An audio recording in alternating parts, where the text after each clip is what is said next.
is an outstanding man. He's the lead consultant, Tech TV, and convener of Titans of Tech Conference and Expo.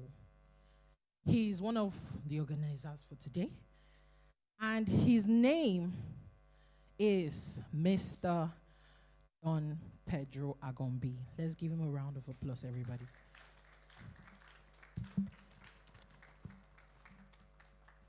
Mr. Pedro, please give him a round of applause till he gets here. Thank you very much. Welcome, sir.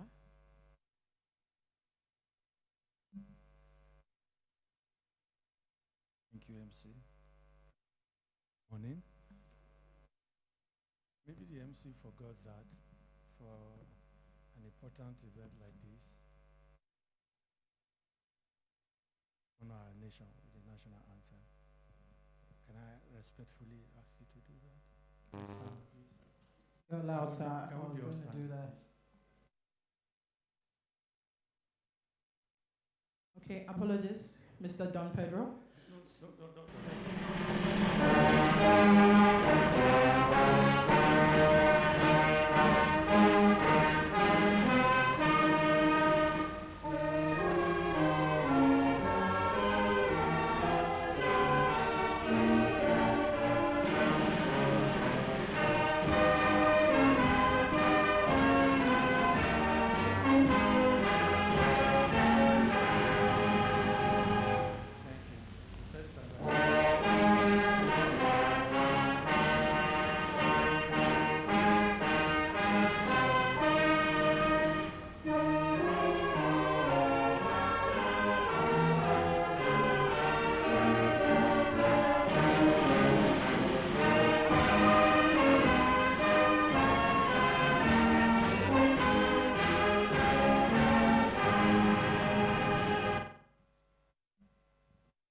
The Federal Republic of Nigeria.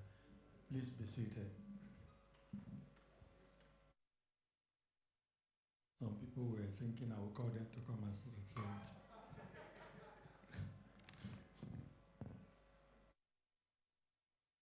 Don't worry. I hope you heard recently that for you to get employment now you have to recite the national anthem. Even if you pass your JAMB, for you to gain admission, you also recite the national anthem. Distinguished ladies and gentlemen, thank you for coming to Titans of Tech 2024. We woke up this morning to just realize that there's a bit of fuel scarcity again, long queues and stuff, and I truly want to appreciate you all for taking time out of your very busy schedule. I recognize the distinguished presence of the Director General and Chief Executive Officer of our identity, Nigeria's main identity, who is ably represented here, Dr. Koko Dusheta is ably, I like to call her doctor, but she's actually an engineer. Engineer Dusheta is ably represented here today. Dr. Alvan Ikoku, please take a bow, sir. Thank you for coming. MC, indulge me. You know, this is my terrain. No, You're allowed, sir. you know, it's my talk, so I know my people. Definitely. So just allow me to do proper. And then You're allowed. Yes. Thank you very much, sir. You know, I'm told the representative of the Executive Vice Chairman of the Nigerian Communications Commission, Dr. Aminu Merda, as the Lagos State Controller is around. Going to join us any moment from now. Oh, okay. Thank you. Oh, see already. Please give him a round of applause. Thank you, sir. Oh, in front, please. So that you don't go and tell them in Abuja that.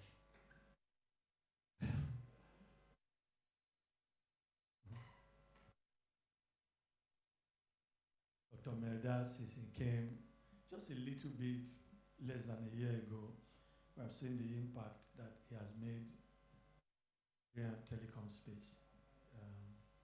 One of the first things that he did when he came on board was to invite the media for an interactive session. We do believe that any DG that does that is on the right trajectory.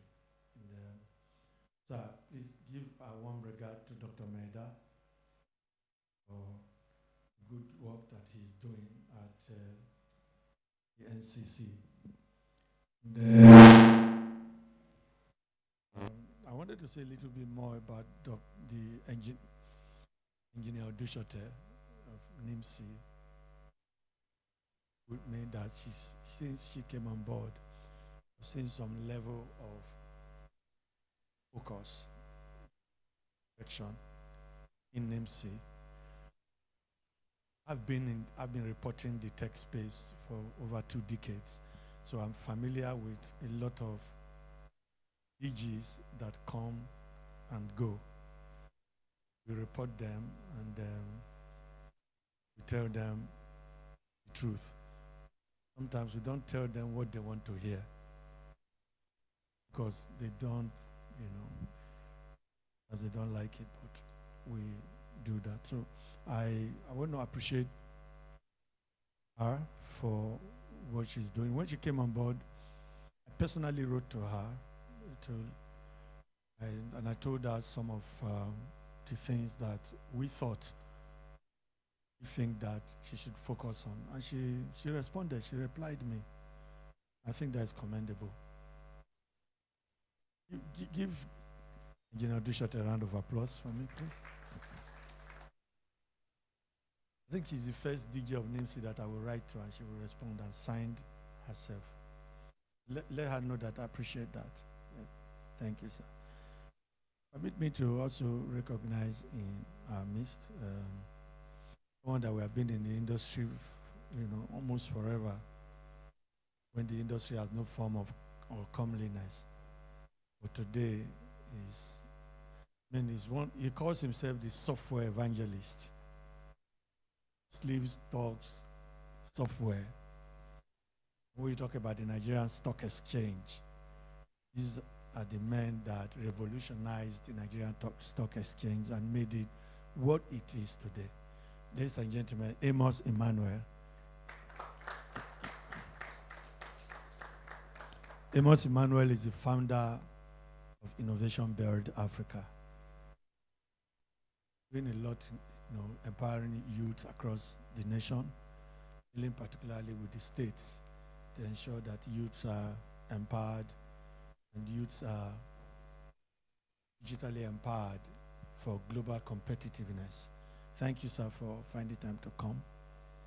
I also want to recognize the presence of that good friend of mine who has been with us for many years, founder of GDO System, Jide Awe. Thank you for coming. Yeah. These are industry gurus. So when we clap, let's clap for them very well. Please give Jide a big round of applause. Thank you, sir, for coming. Let me also quickly recognize gentlemen who are protecting, organization is protecting our cyberspace. When you talk about cybersecurity, he's working on the road. Once he hears cyber, he turns back. He's talking cyber. But their job is to protect and to secure the African cyberspace. President, had called to say out of the country, but his vice will be here. And since then, he's been communicating on a regular basis. Even till this morning, we have in our midst the president of the Information Security Society of Africa. Ladies and gentlemen, let's welcome Dr. Martin Ibeha. He's here with us. Thank you, sir, for coming. I also want to recognize the distinguished presence of an AI specialist in our midst. Everybody is talking about AI. Everybody's talking about how AI will replace human. The other day, Elon Musk was looking for who to use the brain. So Elon Musk, I don't know how many of us read it, was looking for someone that they need to, a human being that they needed to do some specimen on the brain. One Gen Z responded, "I go and use your son." But today he'll be talking to us about AI, and he's someone that you love to listen to. I call him Chigozie AI. He's in the building. Let's welcome him. Thank you. Thank you so much for coming. We also have in our midst another distinguished personality in our midst who will be talking to us about tech for good. And when we talk about technology, people think that technology is not all for good. But the essence of technology is to transform society, transform the way we live, the way we work, and the way we do businesses, the way we even interact. Many years ago, in the days of, a lot of you will not understand, especially those of you at the back. Today, if you want to buy a mobile phone, you can walk across the road and get your mobile phone, isn't it? But those days, you book today and you wait for like 6 months. That 6 months, you first have what they call tally number for you to have it, But visionary came and transformed the entire industry. Today we're all enjoying, the mobile revolution. That's tech for good. The technology has been a catalyst for developing our nation. And I'm glad that someone who will be looking at that aspect is here with us. Sometimes I want to call him Matumba, but he's not. Let's welcome Idemi Olaya in the house. Let's give him a round of applause. Thank you. Okay, so we're going to be having panel sessions any moment from now. We now have the DG of NIMSI who is here with us to kickstart the occasion. But don't go anywhere. We have panel sessions. We'll be looking at various issues that will impact us. We'd like to appreciate all our sponsors, MTN. We want to say a big thank you to MTN, to Alpha Technologies. I want to say a big thank you to ALX and the Nigerian Communications Commission. Interestingly, the Nigerian Communications Commission has supported this vision in the last 15 years, non-stop. I thought you would give the NCC a big round of applause. 15 years non-stop, So we want to say a big thank you to them. And thank you to Net Access, for the good job they are doing, revolutionizing broadband in Nigeria. And I'm sure that the MC will take time to talk about, we have One Data, we have IPNX, all our supporters want to say a big thank you. Tonight, we'll be having an annual dinner, to celebrate at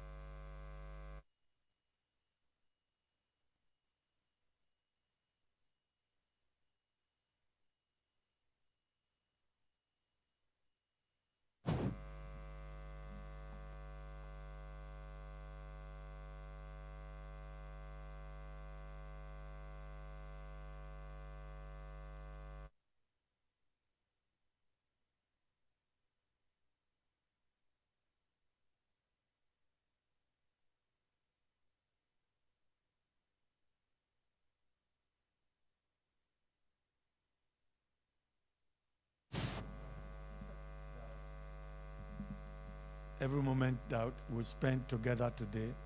We have the exhibition stand over there. After now, Dr. Arvan, who is representing the DG of NIMC, and the Executive Vice Chairman of the Nigeria Communications Commission, who is represented by the Zonal Controller, will be leading us to the exhibition stands. Lots of innovations happening there for us to take a look at. And then we'll go on break, and then we'll converge. Make sure you have your access card to the dinner, okay? Strictly by invitation. So sure you have your access card before you can get there. All right, distinguished ladies and gentlemen, that's all I have to say this morning. I want to thank you all once, twice, and a million times. Enjoy the morning. Thank you.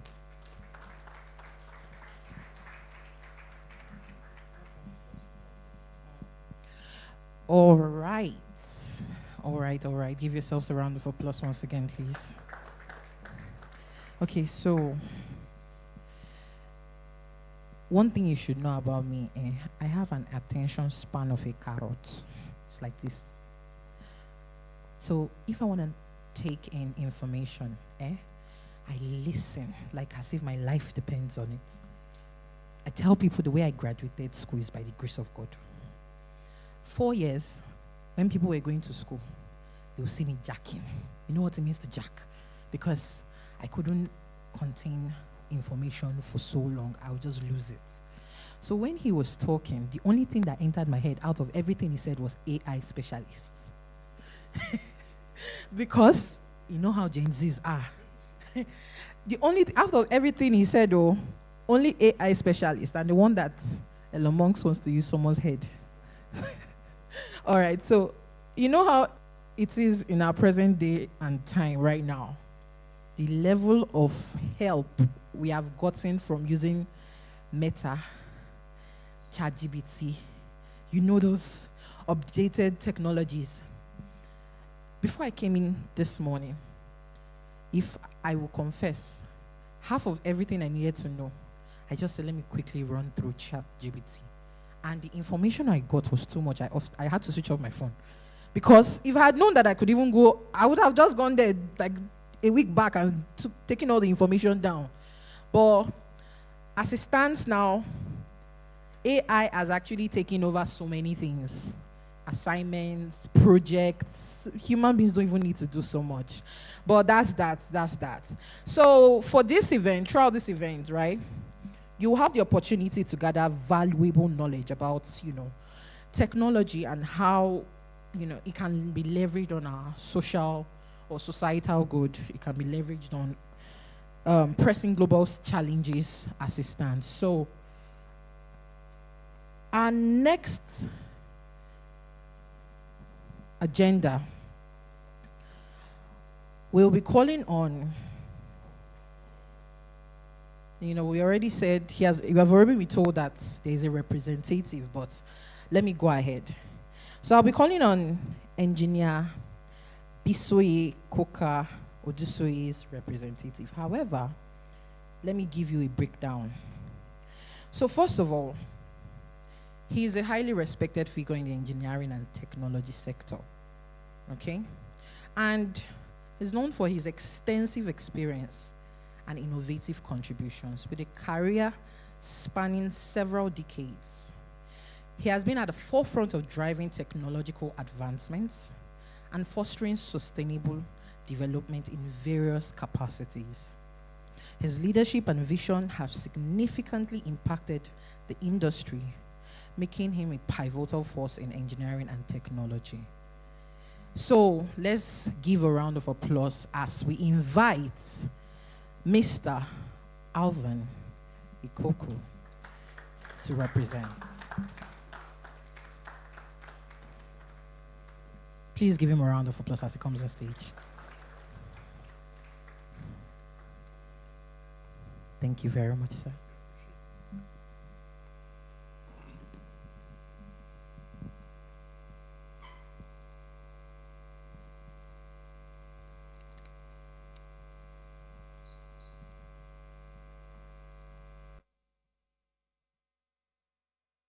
On behalf of my DG, Chief Executive Officer, Engineer Abisoye Koka Odushote, who is unavoidably absent, I bring you greetings from her, not a he. And she's everything and more that has been said about her. And in the months and years ahead, is very poised to be even much more in terms of revolutionizing the identity management industry. And so sometimes, even acting in a representative capacity, I fret a bit to do that. I kind of wish I merely accompanied her on this trip or watched her on the telly rather than being asked to represent her. But so be it. The convener and project coordinator of Titans of Tech, Dr. Don Pedro Agombi, captains of industries and tech leads here present, distinguished guests, ladies and gentlemen. Of course, not forgetting that the media who are also here gathered to cover this auspicious event. It will be my privilege to read the keynote address of Engineer Abisoye Koka Odushote, the Director General Chief Executive of NIMSI, at the 2024 Titans of Tech Conference and Expo, organized by techtvng here at the Oriental Hotels in Victoria Island, Lagos. It is a distinguished honor and privilege to be here today at the 2024 Titans of Tech Conference and Expo, an event that underscores the transformative power of technology in our society. The theme, Tech for Good, resonates deeply with the core mission of the National Identity Management Commission, NIMSI, as we strive to leverage technology to drive positive change, enhance security, and foster inclusive growth. At NIMSI, our mandate is clear: a robust, secure, inclusive identity management system for all Nigerians. Our journey has been marked by significant milestones, underpinned by technological innovations and commitment to excellence. The National Identification Number NIN integration. Here lies the introduction and widespread adoption of the National Identification Number, NIN. It is the cornerstone of our efforts. This unique identifier is not just a number, it is a gateway to numerous services and opportunities. Through seamless integration with various government and private sector services, NIN ensures that every citizen has access to essential services from health to financial inclusion and hopefully someday voting. You never know. Digital identity infrastructure. Our digital identity infrastructure has been designed to meet the highest standards of security and efficiency. We have implemented advanced biometric systems, leveraging AI and machine learning to ensure that the identity verification process is both accurate and swift. This infrastructure is not only enhancing national security, but also simplifying everyday transactions of millions of Nigerians. Innovative solutions for inclusivity. We are acutely aware of the digital divide that exists in our society. To address this, the National Identity Management Commission has rolled out initiatives aimed at reaching the underserved and marginalized. Mobile registration units, partnerships with local organizations, and the deployment of user-friendly digital platforms are some of the ways we are making identity services accessible to all. Collaborative effort. Our success is built on collaboration. We have forged strategic partnerships with other government agencies, international organizations, and private sector stakeholders. These collaborations are vital for driving innovation and ensuring that our identity management systems are aligned with global best practices. Tech for Good, the path forward. The team Tech for Good is not just a slogan. It is a call to action. At NIMSI, we believe that technology must serve the greater good, fostering development, inclusivity, and security. Here are some of the ways we are advancing this vision. We're empowering citizens by providing a secure and reliable identity management system. We empower citizens to participate fully in the digital economy. Access banking, e-commerce, and government services becomes easier and more secure, fostering economic growth and personal development. We're enhancing public services. A robust identity management system is critical for efficient public service delivery. From healthcare to education, you just name it. And a secure identity system ensures that resources are allocated correctly and that citizens receive the services that they are entitled to. Using technology to foster inclusivity in government and service delivery. One of the key areas where we see technology playing a transformative role is in fostering inclusivity in government service delivery. In Nigeria, the challenges are reaching remote and underserved communities and are significant, but not insurmountable. Here, how NIMSI is addressing these challenges, we are using mobile registration units as effectively as we can. We are forging partnerships. Indeed, just barely 11 months ago, during the Identity Day celebration, we kickstarted a strong partnership with traditional institutions all around in Nigeria. And all of this is to be able to get to all the nooks and crannies of this country and create the right sensitization and ensure good success and reach of our programs. We've also created user-friendly digital platforms. A couple of months back, we initiated the self-service. We did realize that we had some concerns and challenges around verification. The crowds used to surge to our centers, and especially during high traffic periods such as examinations, entrance examinations like the Joint Admission and Matriculation Board examination. So we devised that people could do modification, which was one of the key services that would cause those long queues at our centers and all of those things. We deeply frowned at those things. And the self-service has been launched and is working.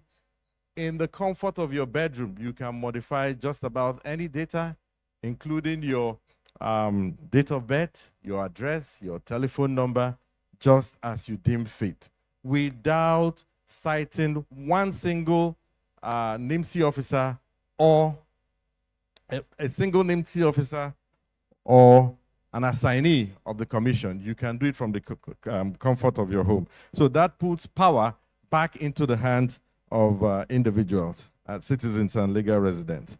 So we're also thinking of inclusion and we are working at it. We've included vulnerable groups. Special attention is being given to vulnerable groups such as people with disabilities, the elderly, the internally displaced. We are developing tailored solutions to ensure that these groups are not left behind in the digital transformation. Real-time service delivery. By adopting real-time data processing, we ensure that services are delivered promptly and efficiently. This capability is particularly important in crisis situations where quick identification and verification can save lives and provide timely assistance. Promoting trust and security. In an age of digital transformation,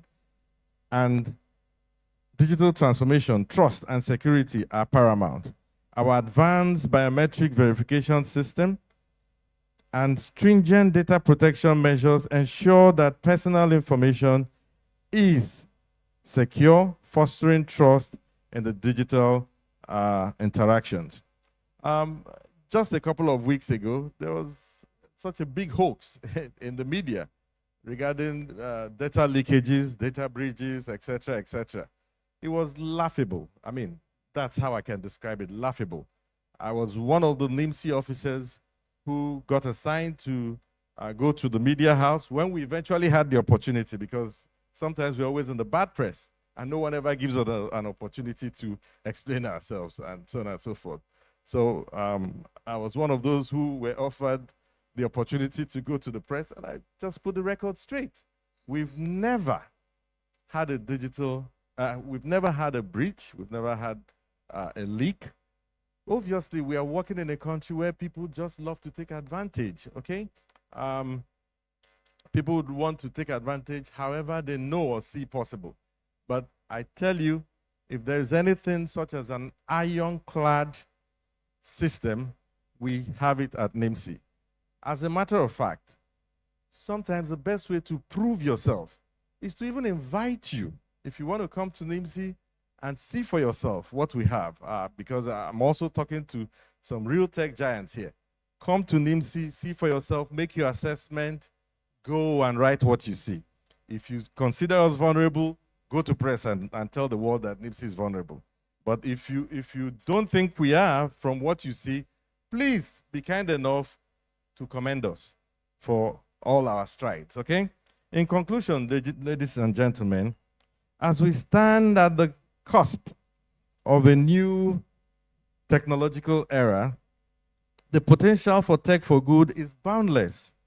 At NIMC, we are committed to harnessing this potential to build more inclusive, secure, and prosperous Nigeria together with the collective efforts of all stakeholders. We can ensure that technology serves as a force for good, transforming lives and creating a brighter future for all. Thank you once again on behalf of the DGNIMC for the opportunity to share our vision and achievement. I look forward to the insightful discussions, panel, interactions, exhibitions, collaborations that will emerge from this conference and expo. Let us continue to innovate, collaborate, and drive positive change through the power of technology. Thank you once again.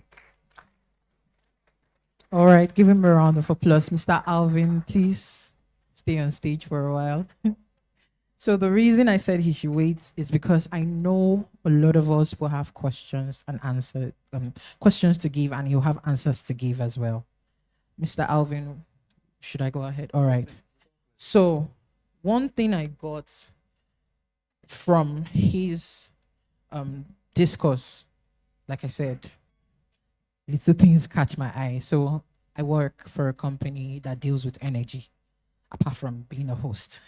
So when it comes to... It's a question. You want to ask a question? All right. Okay, that's fine. All right. So new update. He will be able to go down now. So the questions will definitely come up, but we'll pass papers around to everybody that has a question for each guest, each speaker rather. So make sure you write the questions in the paper and the name of the speaker that you are giving the questions to.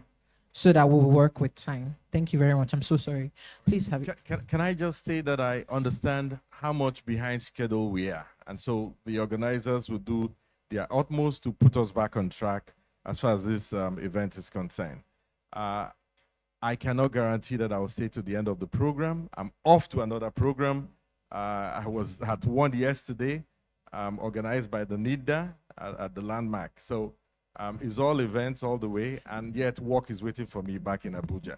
All right, so sir, so please, if you have any questions, I would rather you transmit it as much as possible to me right away, so that I can attend to it. Okay? Thank you very much. All right, no problem. Thank you very much, sir. All right, so thank you very much, Mr. Alvin. Give him a round of applause, please. All right, so what I wanted to even say was regarding the NIN. And I was saying that for the company I work for an energy sector, and there is this new update we do that we have to link our NIN before you can do one or two things. So when he spoke about having to get informations just by having your NIN, I could resonate with that, because with just the NIN, I can get informations of someone who has long gone, like someone who is in heaven and all. And without that NIN for our company currently, you cannot even have a proper profile with us. So when he spoke about having to use your NIN to get information as easy as your name, date of birth, or your generational informations, I could resonate with that. Please, let's give him a round of applause, everybody. All right, so our next speaker, he is a distinguished technology executive with over 30 years of extensive experience in the information technology, telecommunications, and information services. Renowned for driving operations, customer services, sales, and profitability. His name is Pastor Lekon Balogun. Kindly hold on. Kindly hold on. With profound respect, sir. You know, I wanted you to still sit down a little while. Mm-hmm. Yes, sir, please. Sorry we are doing all of this, but because the DG of NIMS is here, and he has said that he needed to attend to other functions, we just thought 3 questions would be enough. He's told me, as I wanted to, you know, in the media, there's something we call, you know, okay, when we, so, but he just told me that he has nothing to hide. You know, people talk about NIN, and NIN issues. So we just thought, let's, you know, allow him go. But he said, no, there's nothing to hide. He's willing to answer any question about your NIN. All right? So respectfully, we just take, you know, 3 questions. All right. Questions. So all right. So tackle it, that we can have our keynote speaker. All right. Thank you very much. Apologies, Mr. Lekon, respectfully. Please hand out the mic. All right. If you have questions, I'm already seeing the hand up already. Another hand already. 3rd. So if there are more, I've already gotten 3 persons. The rest can just raise their hands. They'll get a piece of paper and they'll get their questions written down. So let me just point out the persons that will speak. I have one there. I have him, and I have the lady over there. So those are the 3 persons. The rest of you that have questions, kindly just get a piece of paper. You can see helped raising up papers. Just write down the questions and we'll definitely hand him over to him. So the first question, please. Kindly hand. Okay, yeah. They've given her the microphone. Hello, sir. Thank you. I know NIM has improved. The NIM process has improved in the last couple of years. So, but the question I have is concerning examinations. Anytime they have maybe WAEC or JAM, we find that there is a rush around that period for NIM and then queues everywhere else. So my question to you, sir, is what is your company doing to ensure that this period there's an extra centers or whatever to make sure that that wait time is reduced? What are you doing about that? All right, so that's the first question. Mr. Alvin.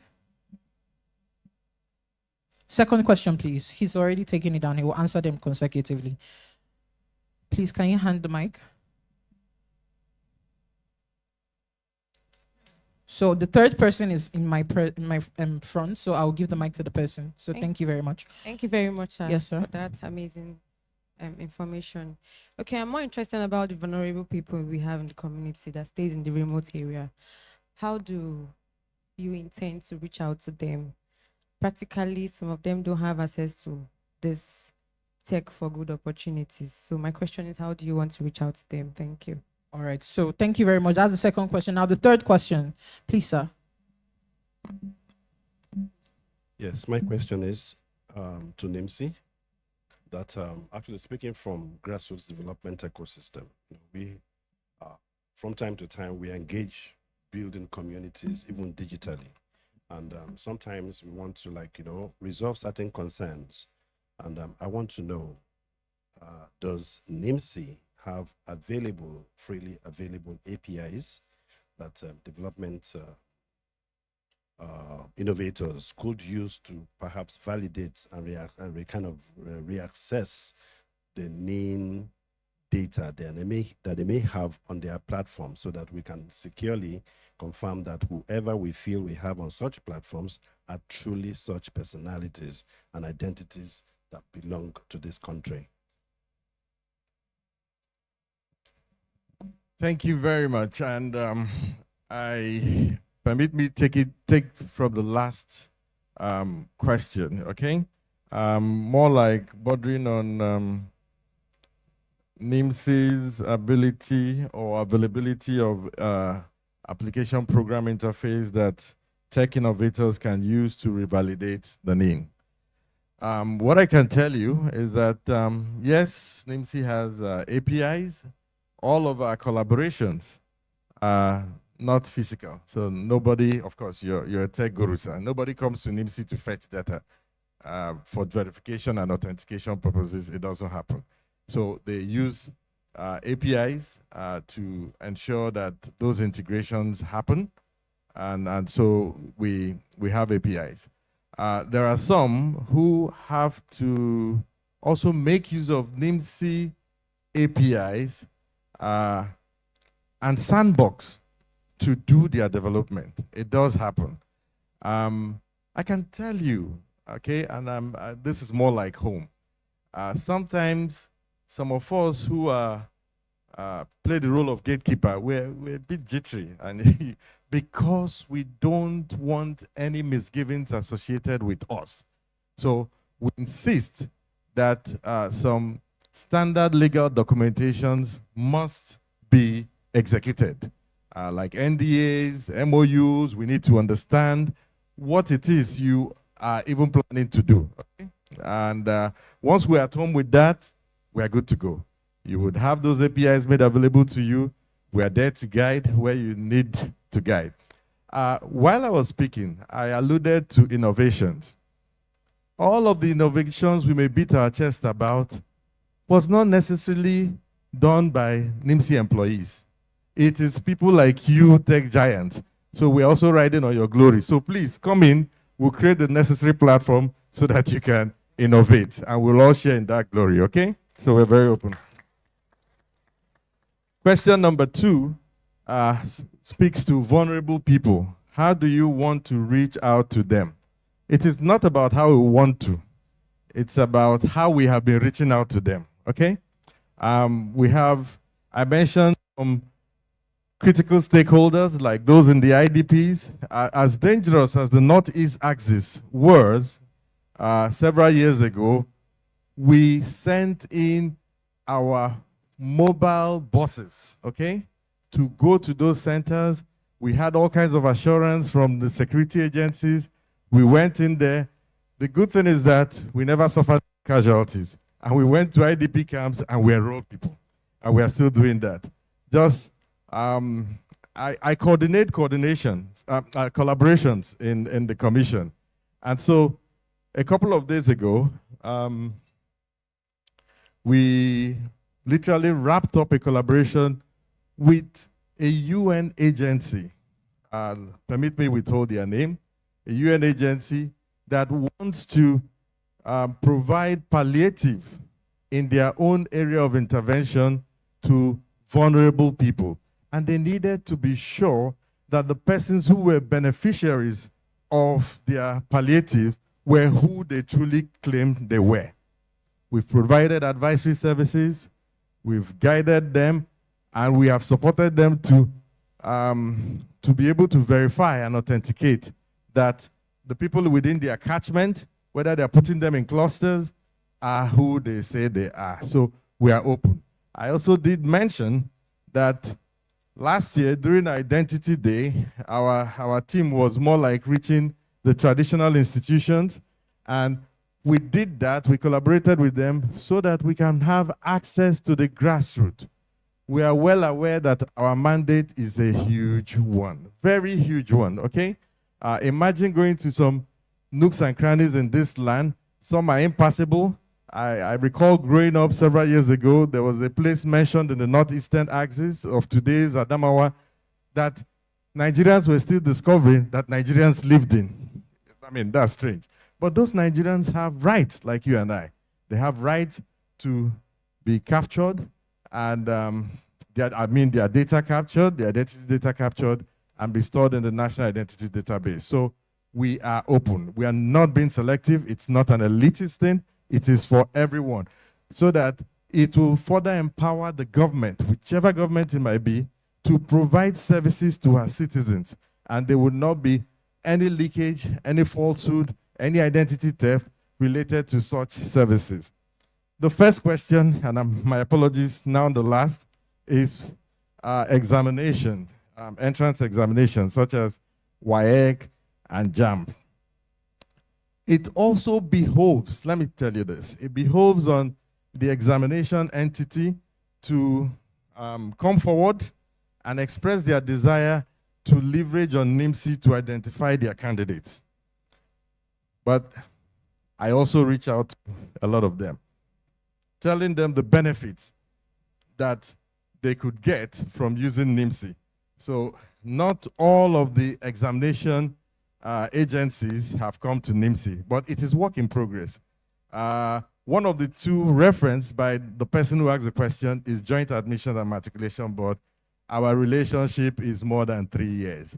The unfortunate thing about the crowd you see, which is a very heartbreaking situation, even for us, we frown at it, it's not like it is fun, is the fact that these kids know that they will be eligible to take examinations in a couple of months' time.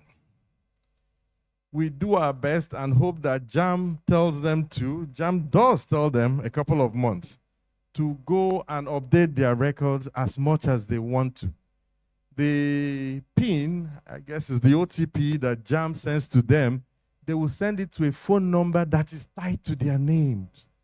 A lot of these kids are minors. And so the phone numbers on their system is actually their parents. Okay? So if their parents are not available to transmit this PIN, they might never be able to register for those exams. So that is the side of things that we need to understand. So with a lot of public awareness and desire to comply to directives, these things can actually be flawless. Now, when the exams are around the corner, maybe JAMB has pronounced we are closing our registration form sale by tomorrow. My goodness gracious. Our centers are besieged.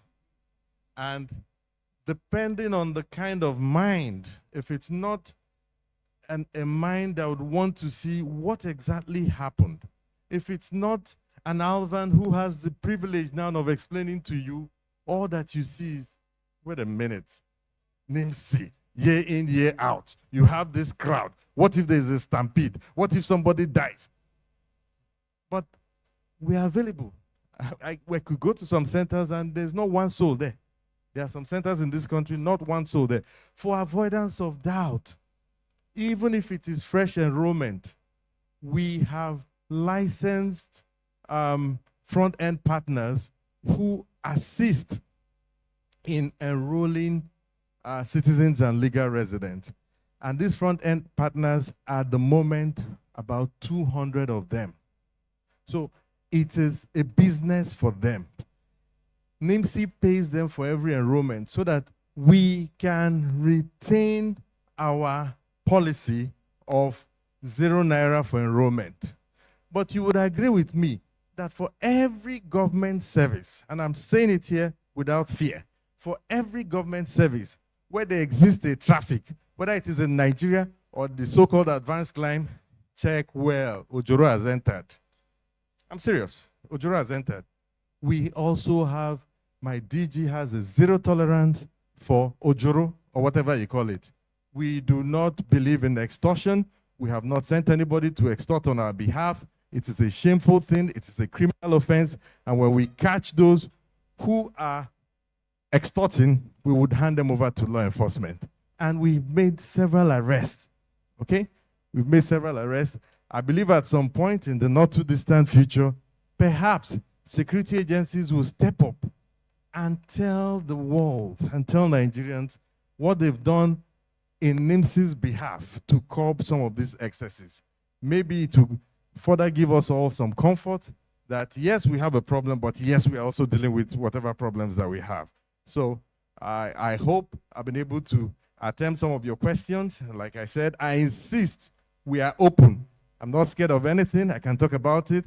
And I hope I have not suggested to you that NIMSI does not have challenges.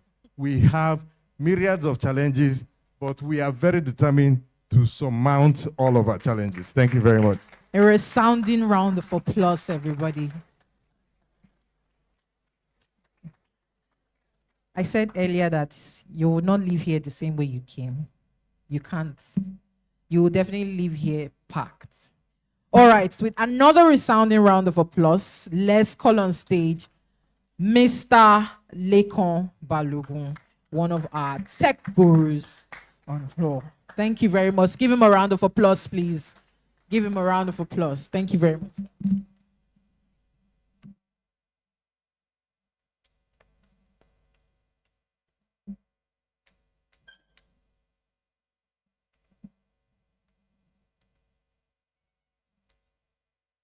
Good morning, distinguished ladies and gentlemen. First, my appreciation for the opportunity to speak to everyone today. So I want to acknowledge the convener of Tech for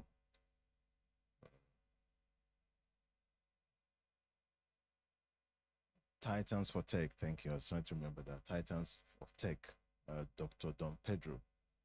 Thank you for kicking this off. I've known Dr. Don Pedro now for over 20 years. We work together in several places. I am absolutely impressed by his passion to pass technology down to the next generation. And I think this is beautiful. You know, I first met him in 2022 when I was working in Microsoft, and we did quite a lot of things together. And when they called on me to come again, I didn't hesitate. I had to travel down for this to just be here and to let him know how much I do appreciate it. So please give him a big hand. And I also want to recognize and acknowledge the representative for the Executive Vice Chairman for NCC that is here with us. I want to recognize the representative for the DG for NIDA that is here, who just spoke to us, you know, giving us the assurance. Thank you. NIMSI, sorry, my apologies for that. NIMSI, thank you for that. And I think we should give him a big round of applause, everybody. It is an excellent job. And thank you for what you're doing for the country, you know. And I think if you understand what life is a service to God and to humanity. And when you're involved in that, you can only help more people. So thank you, and our regards to the DG for the great work going on, and also the representative for the Commissioner for Innovation and Science, Lagos State Government. We do appreciate that, sir. Thank you. Please give our regards to that. And I greet all the distinguished ladies and gentlemen that are here. Thank you for coming. And I will take just a few minutes to talk about what I think is my understanding of tech for good. I do have some slides, but I think I'll try to make it as interactive as possible. Without a doubt, technology is going to shape the world, and it's already shaping the world. And I'm glad that Nigeria is not just, we're not playing a catch up really. We're really involved in a lot of things, you know. If anybody tells you we're trying to play a catch up, I don't think so. I just think that in some quarters, it has not been really publicized as it should be. Just like what you heard about NIMSI, what they're doing, and also all the things they're doing. So I think that we do have a lot of great opportunity. Technology is already contributing to our GDP. I'm going to show you some of that today. And I'm going to also try to invoke your thinking about what you need to do. When we look at Nigeria today, some of the things that we need to focus on, we do have a lot of multinationals that are in Nigeria, particularly technology. Some are probably a bit uncomfortable, some are, but there are things that you and I can do to make this a haven place. You know, when I was in Microsoft about 20 years ago, I was quite sad about something because at that time, South Africa was playing host to all the multinationals. You know, all the multinationals were from South Africa. And every time we had a conference, we had to go down there, you know, for whatever we want to do.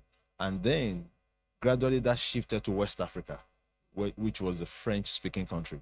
And Ivory Coast was playing host to that, you know, until we then fought for Nigeria to have a representative in that. And Nigeria did have hosted Microsoft Nigeria, and then we have several others. But the future is even bigger for us as a country. And I want to really talk to you about that because in this room, we have representative that 20 years from now, you are still going to be, you know, in the space and also determining.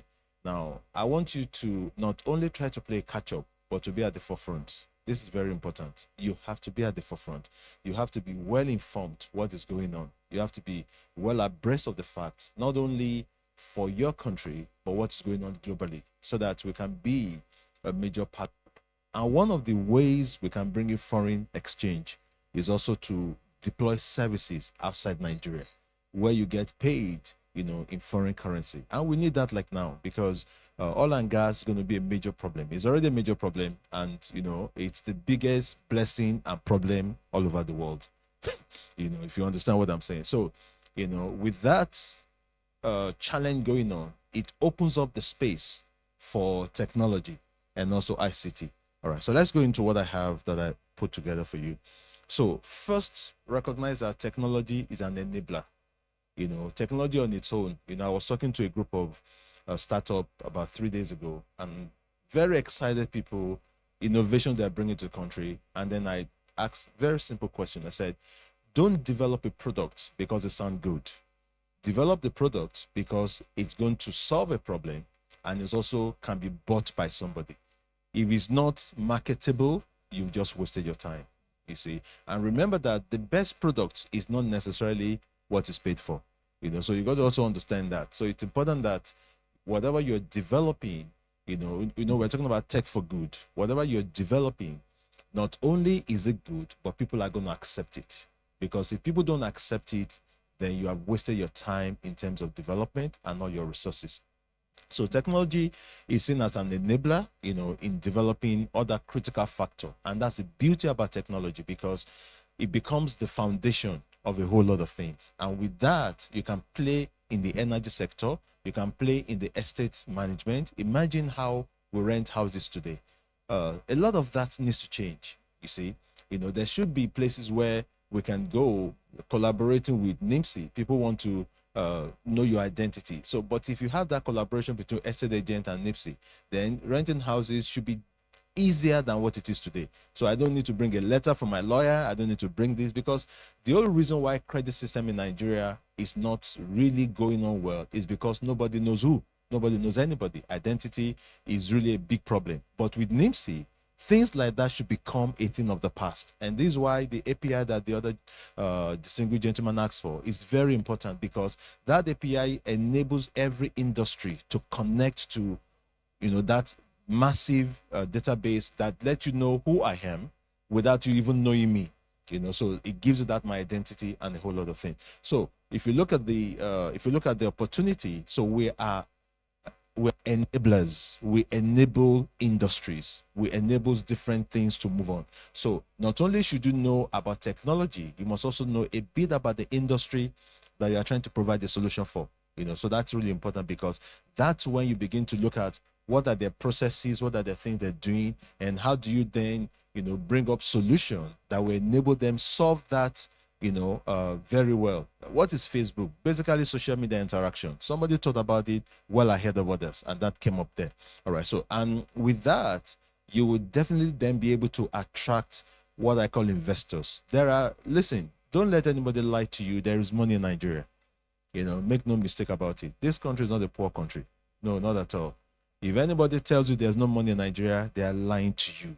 There is money in this country, and you are going to take your own part of it. Okay, now I'm not saying. Okay, so okay, thank you. But you're going to take it with your technology. See, you're not going to. It's with you're going to use your God-given talent to be able to deliver things and get things for yourself. All right.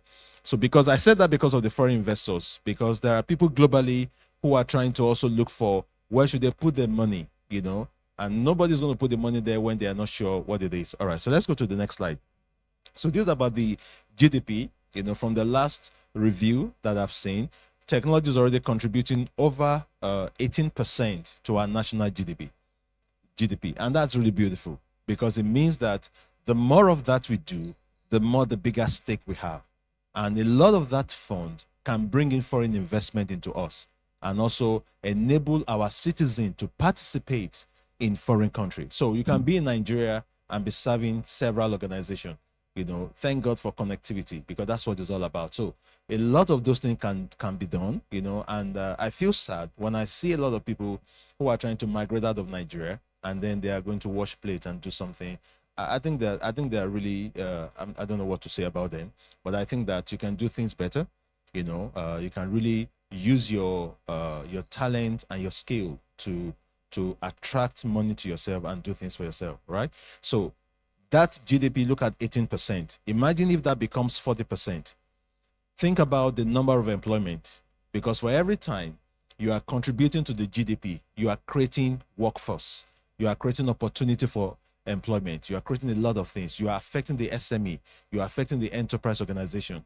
And that's when, and the more of the SME we affect, the more people can be employed. So imagine 100,000 new SMEs in Nigeria that are tech driven. Imagine what they can do to employment in Nigeria. So a whole lot of those things can happen. And I'm fortunate to also sit on the board of Association of Telecom Companies of Nigeria. And I can tell you we're doing quite a lot in that, trying to leverage with universities to then make sure that the graduates that are coming out of schools are employable, because that's also part of the problem. These folks leave school and we can employ them. I conduct a lot of interviews, and I can tell you it's really a sad story. All right. So, but beautiful thing about it is that the industry is growing at the rate of 6.5%. And I think that's beautiful, because it then means that if more people can play in the tech space, then that growth is even accelerated and we can do more. And thank God for the government that's already improving several of the directorates that we have, the NIPSI, the NITDA, a whole lot of those organizations. They form the regulatory agency to help the system be able to compete well and also do it in what we should do. All right. So what is the role that we are playing as Net Access? I'm also have the opportunity to also be the MD for Net Access. What we are doing is quite important. First, we enable, I tell my staff, I said, our job is not to provide access. Our job is to enable businesses. You see, if we are serving you and you cannot deliver your connectivity well or your business well, then we have failed in our mission, no matter how good our network is. So I see ourselves as business enablers. So in the space that we play, we provide services for oil and gas, we provide for market people, we provide for education, we provide for religious organization, basically ensuring that you are able to seamlessly deliver that product or that services you have and enable that, ensure. In fact, there are times I even sit with people to even help them with their business processes in terms of ensuring that you are not only using our connectivity to show your presence, but you do it in an efficient way. And that's also important. So that's part of what we do at Net Access. We're fully licensed by, duly licensed by NCC. We have operations across the country. We have just basically selected the client that we have. We don't do retail. That's probably why you don't get a lot about us. So we try to avoid competing with a large organization. They can swallow you. So you don't want to be dead on arrival. So you have to be very wise how you blow your trumpet. So, but gradually and quietly, we're doing a lot of things, connecting with people, connecting with the industry, and ensuring that when it's time to go to retail, we're able to do that. But for now, we focus more on SMEs and large organizations and strategic organizations like tools where we can help to shape the future generation. All right. So the impact story of ICT, I think I've said about that already. You know, we just need to use ICT to put Nigeria up. And I think if that's going to happen, it goes beyond the president, it goes beyond the governor. It has to do with every individual in this room. What role are you playing? And I think the question you should ask yourself while you're seated and listening to me is that in the past 5 years, what role have you played in the ICT space in Nigeria? And now the next question, in the next 5 years, what role will you play in the ICT space in Nigeria? There's ample opportunity there. And the good thing is about it is that it doesn't matter where you're coming from. You can always learn these things. All right. So I move to the next slide. So technology is now the front of driving Nigeria economy. Good news for all of us. Bringing up startups. A lot of startups are coming. Many of these startups are looking for funding, you know, and I think that many of you also can be creative about what to do about that. Then you also have several areas. I just put some here. Supplying blood to e-commerce, that's enabling e-commerce, business to business, business to consumers, and a whole lot of that. And also giving impetus to the creative industry, providing jobs. Some of these are already mentioned in my earlier discussion.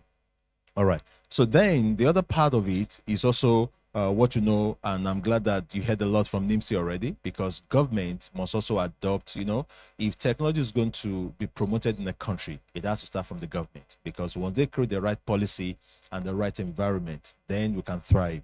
And I'm glad that the current administration and even the past one, they've shown interest in that. We need to encourage them more. They need to do more. I tell the DG of NCC when we meet, they need to support more, you know, and I'm glad that the representative for the DG of NIMSI is here. So we'll expect more as citizen, you know, to also be able to do that. I'm glad that you mentioned about your work around the areas where they look like challenges, the, you know, not the Northeast, and I think that's really beautiful. Then shows that you have plans across the country, which is beautiful. So government is adopting innovative strategies, you know, and you're going to find this concept of smart cities running more, and that's already happening.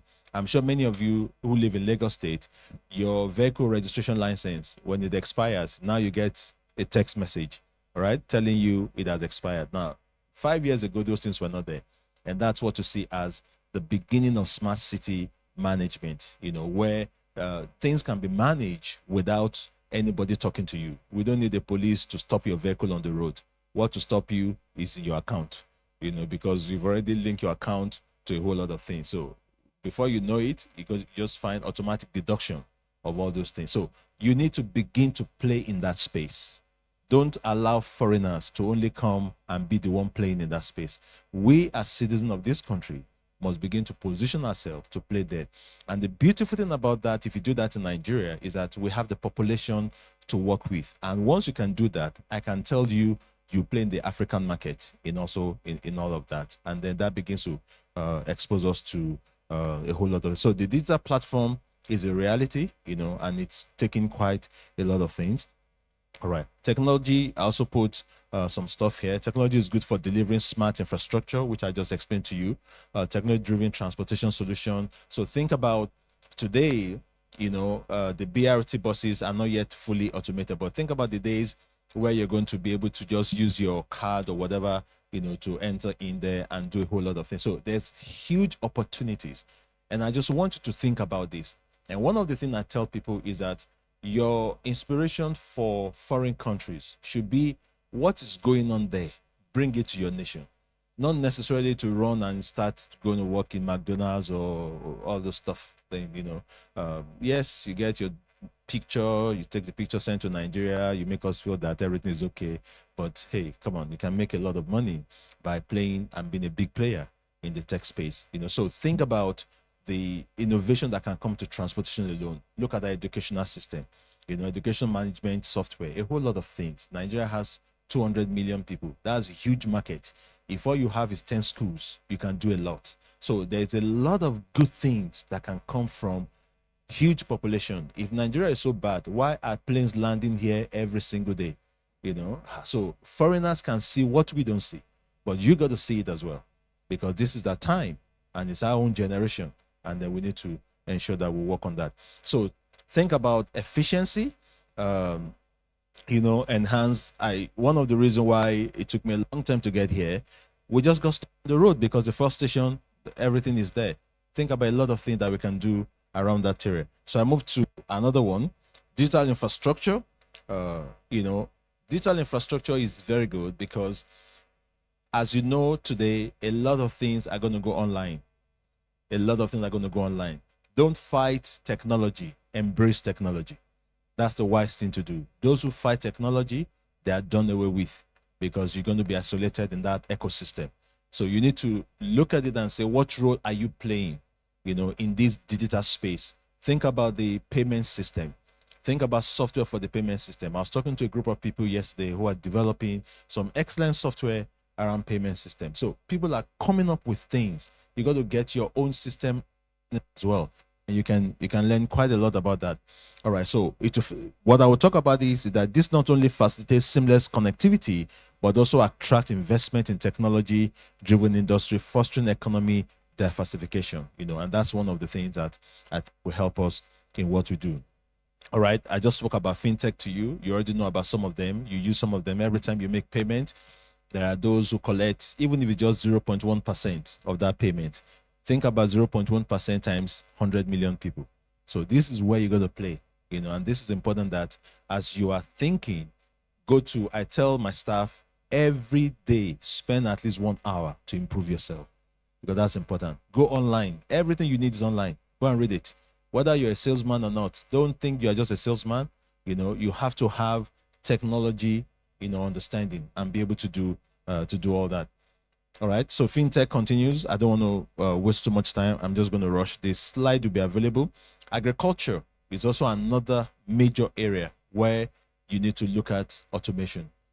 At the moment, over 90% of our agricultural organization in Nigeria are not automated, apart from the one that the esteemed Mr. Additional did, helping the farmers with a bit of automation in the north and a whole lot of things. But just think about the food processing itself, the food bank, ensuring that if somebody wants to buy food, how do we know where to buy from in large quantity, not just the supermarket? So there's a whole lot of things that you can still do within the agricultural environment. You don't have to be a farmer to provide solution for that. So the purpose of what I'm talking to you today is just to invoke your mind and get you to see the potential of what is happening, but also showing you what has been happening in different places. All right. So we do have that, ensuring food security. So the good thing about Nigeria is that any area you pick, if you're serious about it, you'll be successful. Look at renewable energy. Look at how much you pay on band A, correct? I'm bleeding. It's amazing how much we pay some of my staff are here every day. It's crazy what we have to pay to keep our data center running. And I ask myself, for how long am I going to do this? Of course I have solar, I have all those stuff there, but again, you still need the electricity to do some of those things. But eventually, those dominance are going to reduce because solar farms will start coming up, But I can assure you that the government will also get wise and start taxing those solar farms, because, we have some of our government officials here. They don't miss revenue. But bottom line, you can be part of that ecosystem that are going to think of renewable energy. Renewable energy is not going away. It can only get bigger.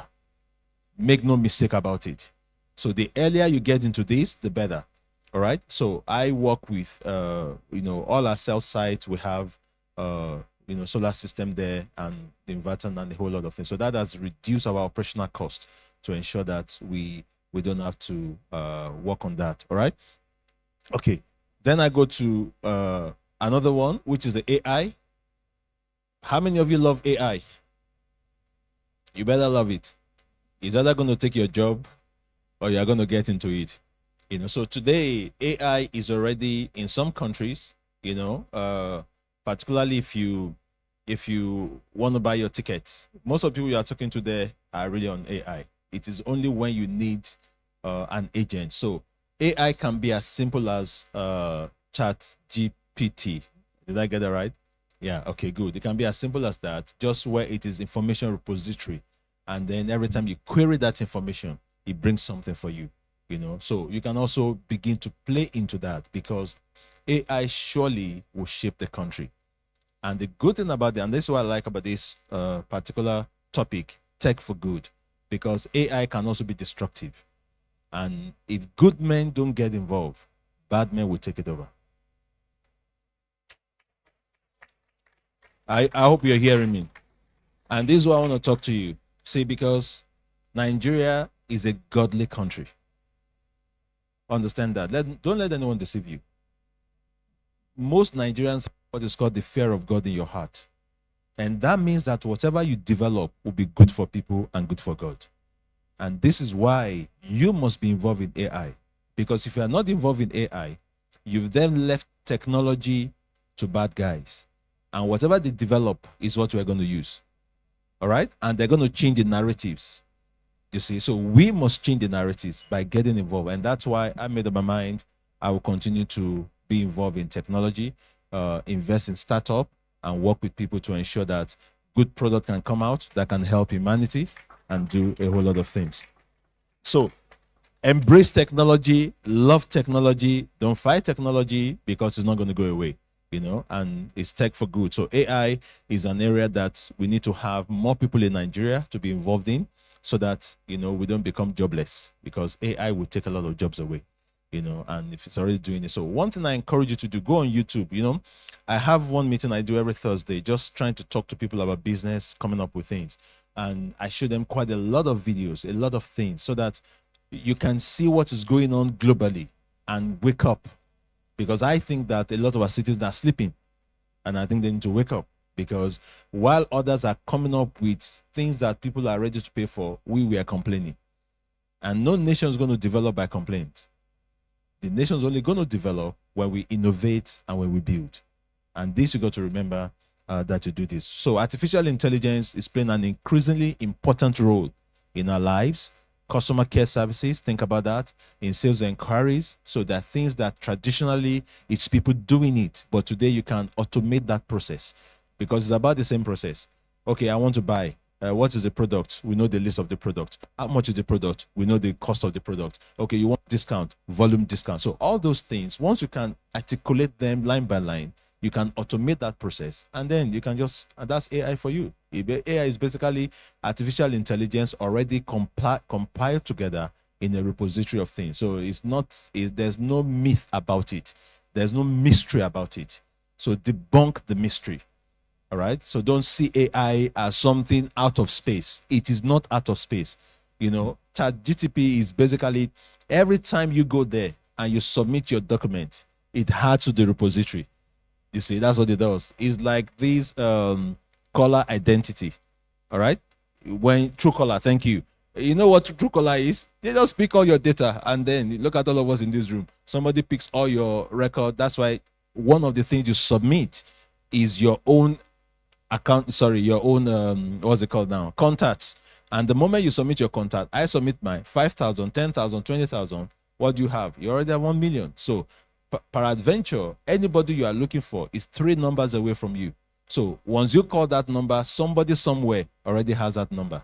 And that's just the basic foundation for Truecaller. So I want you to think along this line, because a citizenry or citizenship of 200 million would need a lot of innovations, a lot of solutions, a lot of things. So our market is big enough for us, and we need to begin to start thinking about that.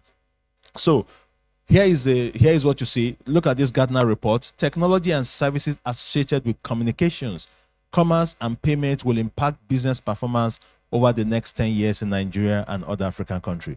And you must make up your mind you're going to be a big time in that one, right? Okay. I already spoke to you about artificial intelligence, all right? Then in conclusion, the impact of technology does not only improve economy, but is also set to improve the overall standard of living.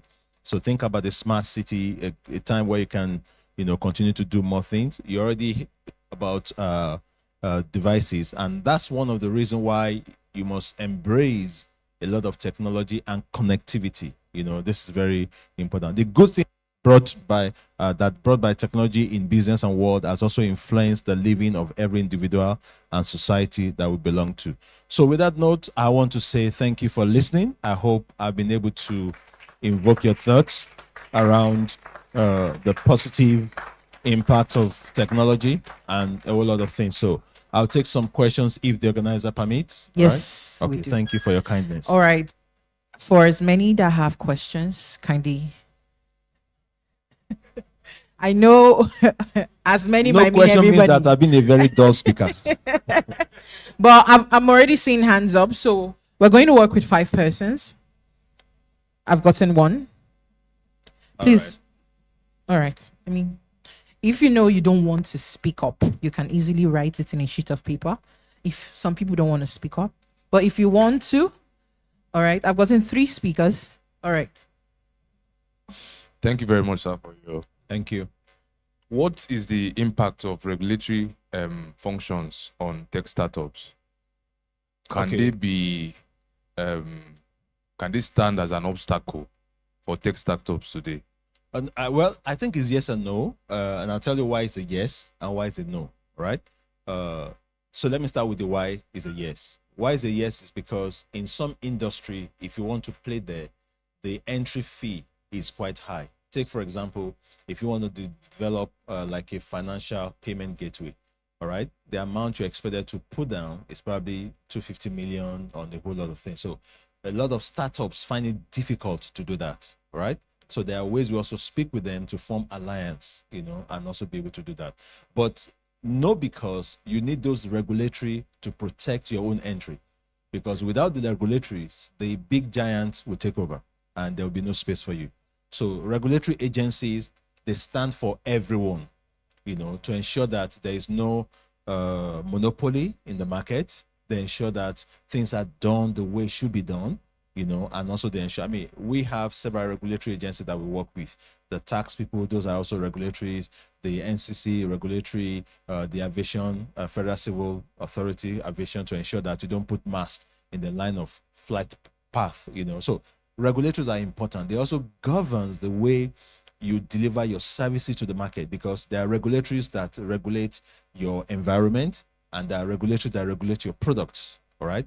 So, and one of the things that I think the present administration is doing is trying to transform the digital landscape in Nigeria. There's a lot of documents that are coming up which we're part of, So, but I can tell you that, because take, for example, before people used to pay for check leave when you go and use check leave to go to the bank. But how many people go to bank with check leaves today?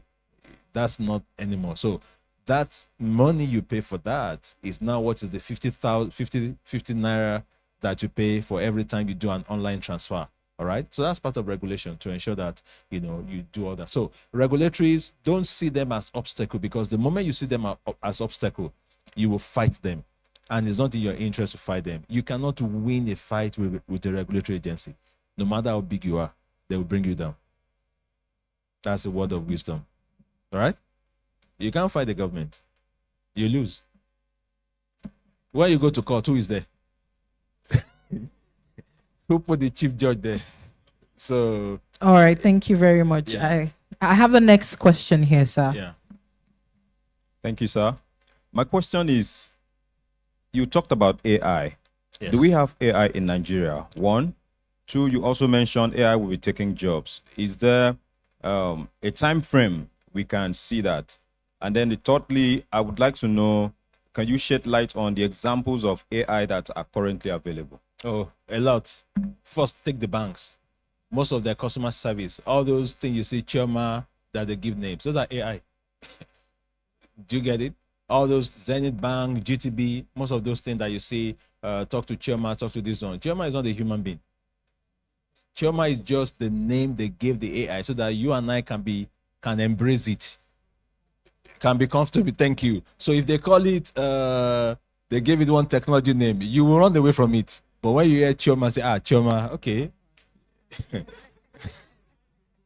You know, so you want to embrace. So AI is already in Nigeria, all right? It's just the level of deployment that we're talking about, okay? It might still be very elementary here, but we're already using a lot of them from foreign countries, like the chat GTP I mentioned. That's already a lot. Do you know how many people are using that in Nigeria?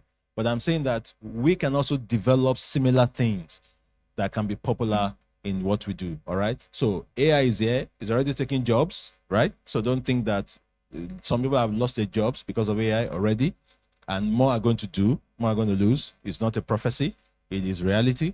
It's so that you understand that. So the earlier we get on board, the better, okay? Thank you very much, sir. We have our third question. Okay.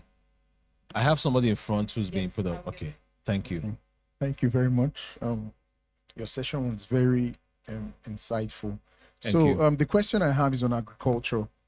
How can technology, because agriculture is important for food security and poverty reduction, and we find out that like your company, Net Access, how can you guys access the people in the rural areas? Because there are a lot of people, like you said, there are a lot of people who are discovering other places in this same Nigeria, right? So how can we reach those rural areas deep within our local governments, deep within the heartland of Nigeria?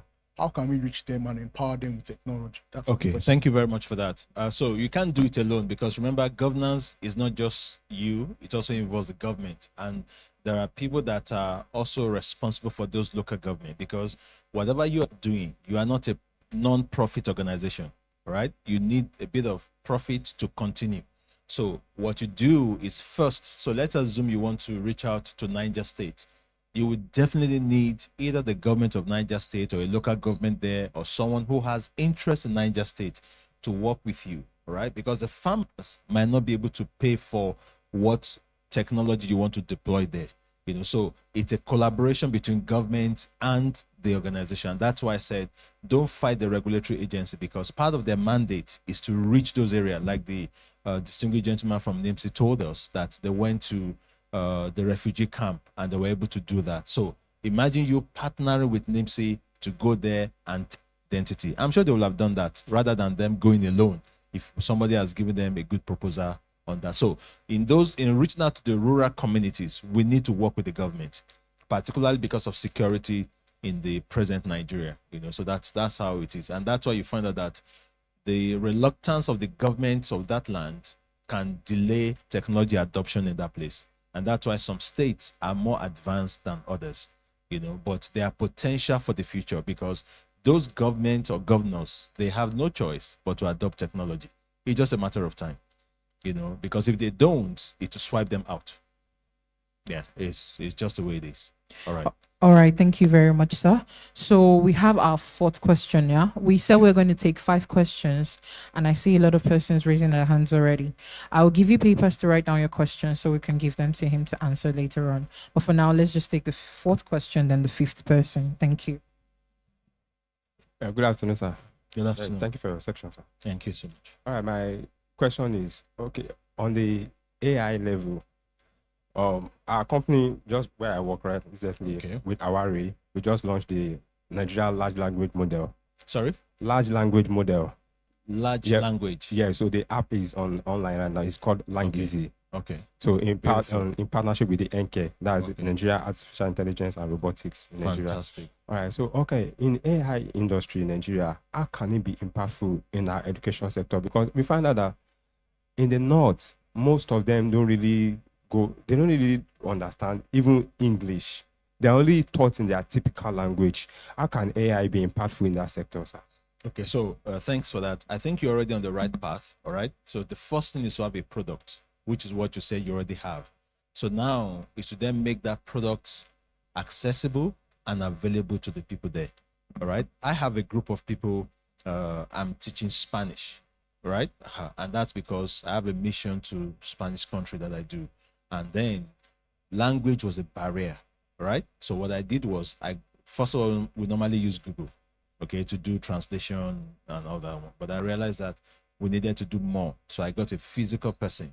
But also remember, there are tools that can be used manually for that. So in terms of your own challenge or opportunity, let me call it as opportunity, of those in the north learning language. So first, you need to find a way that how are you going to reach these people? If you're going to reach them on your own, that means that you're going to reach those who have connectivity, right? Otherwise, you're going to use the government agency you are working with to reach the governors. You know, one of the things we did in ATCON, Association of Telecom Organization of Nigeria, was we had a challenge of laying fiber in different states. All right. So a lot of ICT companies, every time you go to this place, double taxation, double charges. So we had to reach out to the governors of the states to give right of way to ensure that we're able to lay fiber in all those places. And then that worked. So you definitely need the involvement of at least one level of government in that area. If you're not able to reach the government, then there are also NGOs who are saddled with that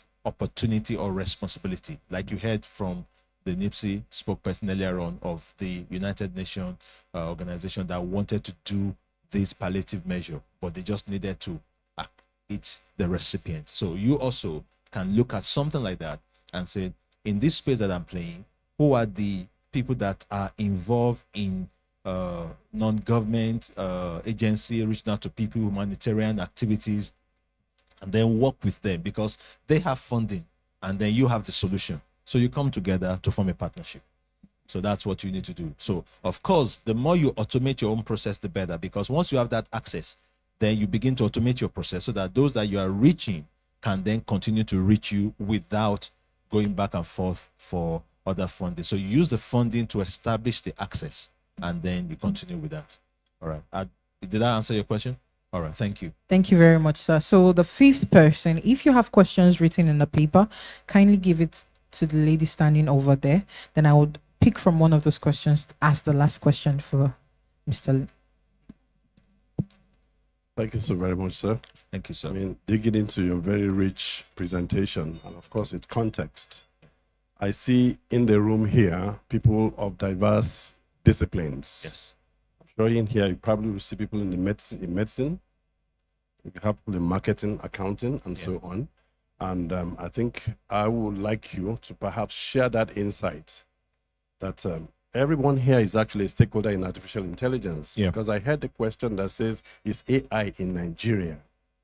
You know, so it's actually that dawn that we need to realize that if you do not use AI, no one else will help the economy. And the future economy is actually about you, your profession, your content, and nothing else. So that insight, if you can possibly share. Okay. This presentation has been very rich. Thank we you. think they should be able to be confident and allay their fears that they are never there and they want to know when it's coming, when it's here. Okay. Thank you. Thank you very much for that.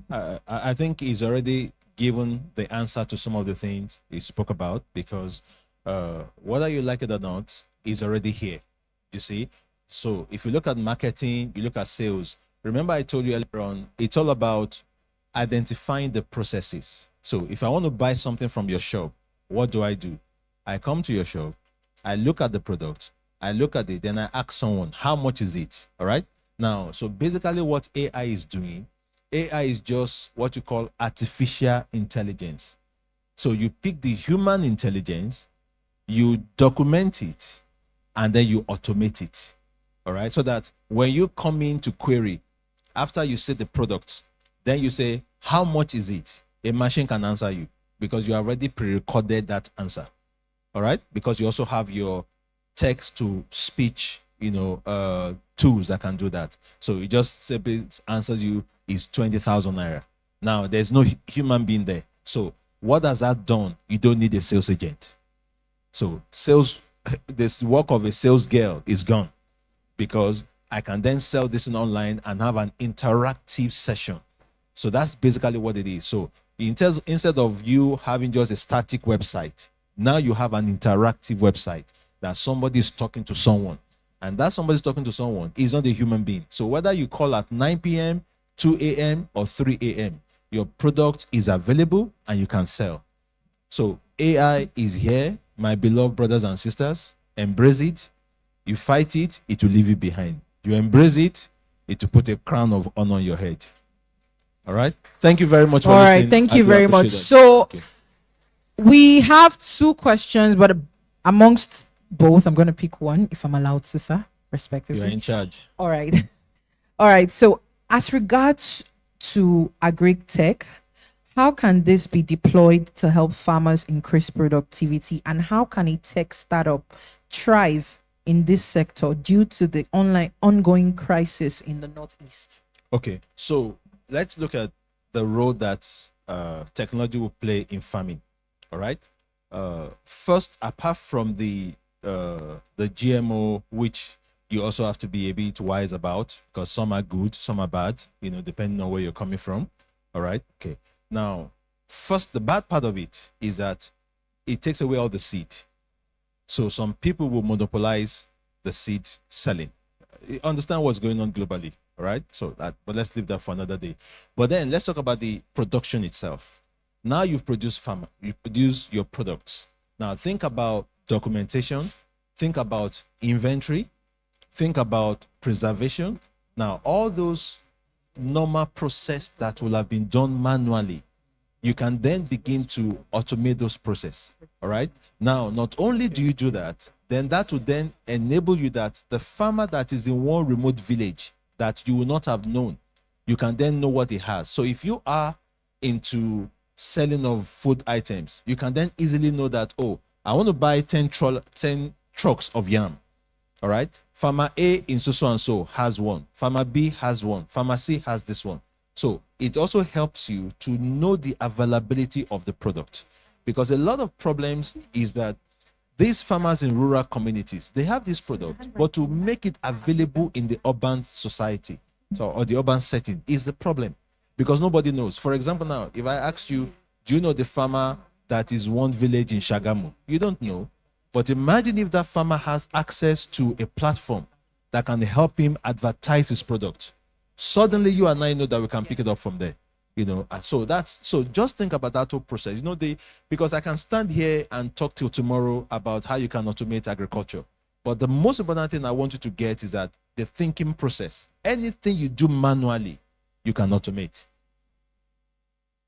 Anything you do manually, you can automate. And that's when you begin to look at it that, so what is a farmer doing? You plant. Okay, when you've planted, how do you know the time of the harvest and all those ones? Some of those things we need to begin to help them to document all that. And there are many tools online that already get towards farming and all that, so we can work on that. Then access to market is also another thing for farmers, which is what I just mentioned to you. Then remember, access to transportation, access to also funding. So there's a whole lot of things that can be done there. So I hope that I've been able to provoke some thoughts in you, and also you're going to take an action. All right. It is not what you've heard that matters. It is the thoughts that have come to you as a result of what you heard me speak today. And maybe 5 years from now, you can take an action, and then we can thank the organizer of this conference that due to this conference, you started something that 5 years now is giving a positive impact to our nation. And I think all of us would have. Let's give him a resounding round of applause, everybody. Thank you very much, sir. Thank you very much, sir. Please let's give him another round of applause, please. All right, so I'm sure everybody's going to go home with 1 or 2 things today, right? I think the only thing that piqued my interest was when he said AI will take our jobs. I don't understand. Okay, say boya robot now want to be doing on the stage and hosting. By the time robots start hosting, there'll be war. Zombie apocalypse. Will you do human being own? Because what the heck? But that aside, we understand that we are growing as a country. We are not where we used to be. Hopefully, we are getting better. So we are going to have to accept whatever growth that comes with it. That I can assure you. All right, so we have been good I want us to give ourselves a round of applause, like clap for yourselves. It is not easy to sit here and listen to several people talk for hours, and I'm sure half of you here, most of you are hungry already. I'm seeing your eye. I saw somebody's eye has gone to the back already. Hunger. But we're moving on to the next, exciting segment of our events. I'm sure you already know that we have innovation showcases already. Definitely you'll be allowed to go see the innovation showcases afterwards. But for now, we'll be calling on representatives. Now, before we do that, how many of you have smartphones? You all have smartphones, right? And you all know YouTube. Right or wrong? Please, I'm with an audience. All right, so I would like you all, it's a beg I want to use. Please kindly log on or go on your YouTube pages. Just go to techtvng. Kindly help us to like our page and follow. It's marketing I'm doing like this, so. All right, so thank you. Just kindly help us log on to YouTube and go to our page, techtvng. Thank you very much. For as many that do that, we do appreciate. Thank you very much. All right, so as I said before, while you're doing that, I'm going to call on the representatives of the innovation showcases. The first representative I would like to come out or come up is Alpha Technologies. A representative for Alpha Technologies. Can I have you come up stage? Can I have you come up stage, please? All right. Give him a round of applause, please.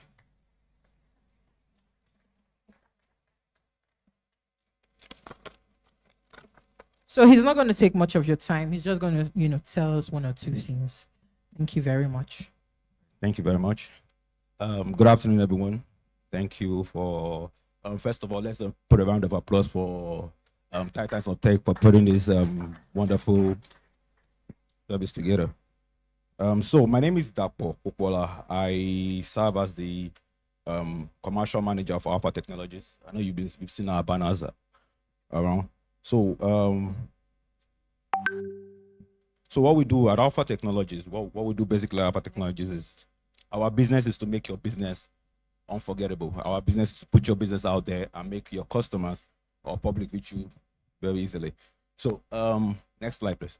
So at Alpha, we're licensed by the NCC in 2005 we pioneered the 0700 non-toll-free and 0800 toll-free customized number services, whereby you can attach your business name, your brand name to your phone number. So people can get to reach you without having to remember your numeric phone number. For example, I use a glow line, and my phone number is 0700 call Dapo.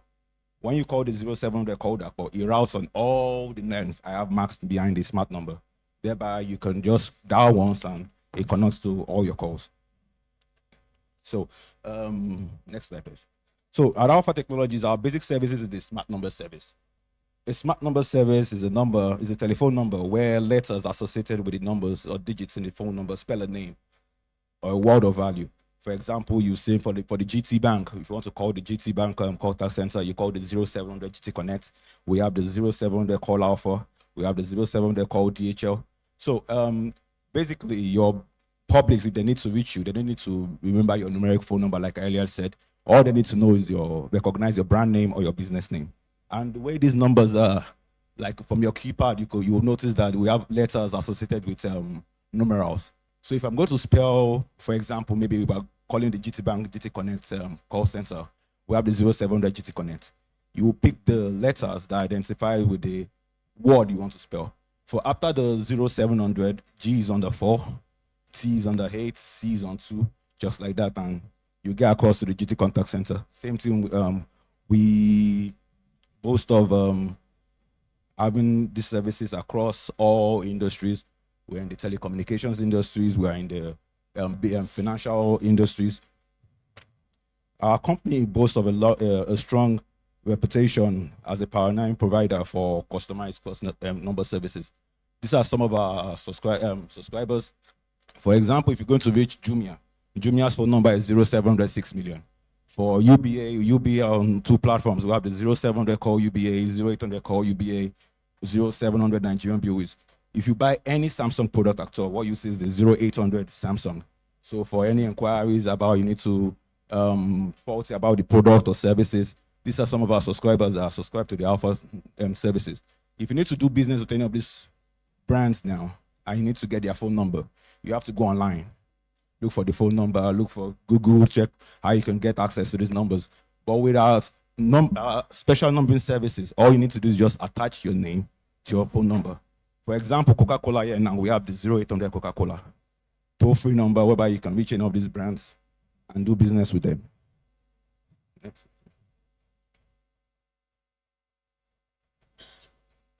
Thank you. So, like I earlier said, we have these services on 2 platforms. We have the 0700 platform, which is caller space. We have the 0800 platform, which is toll-free.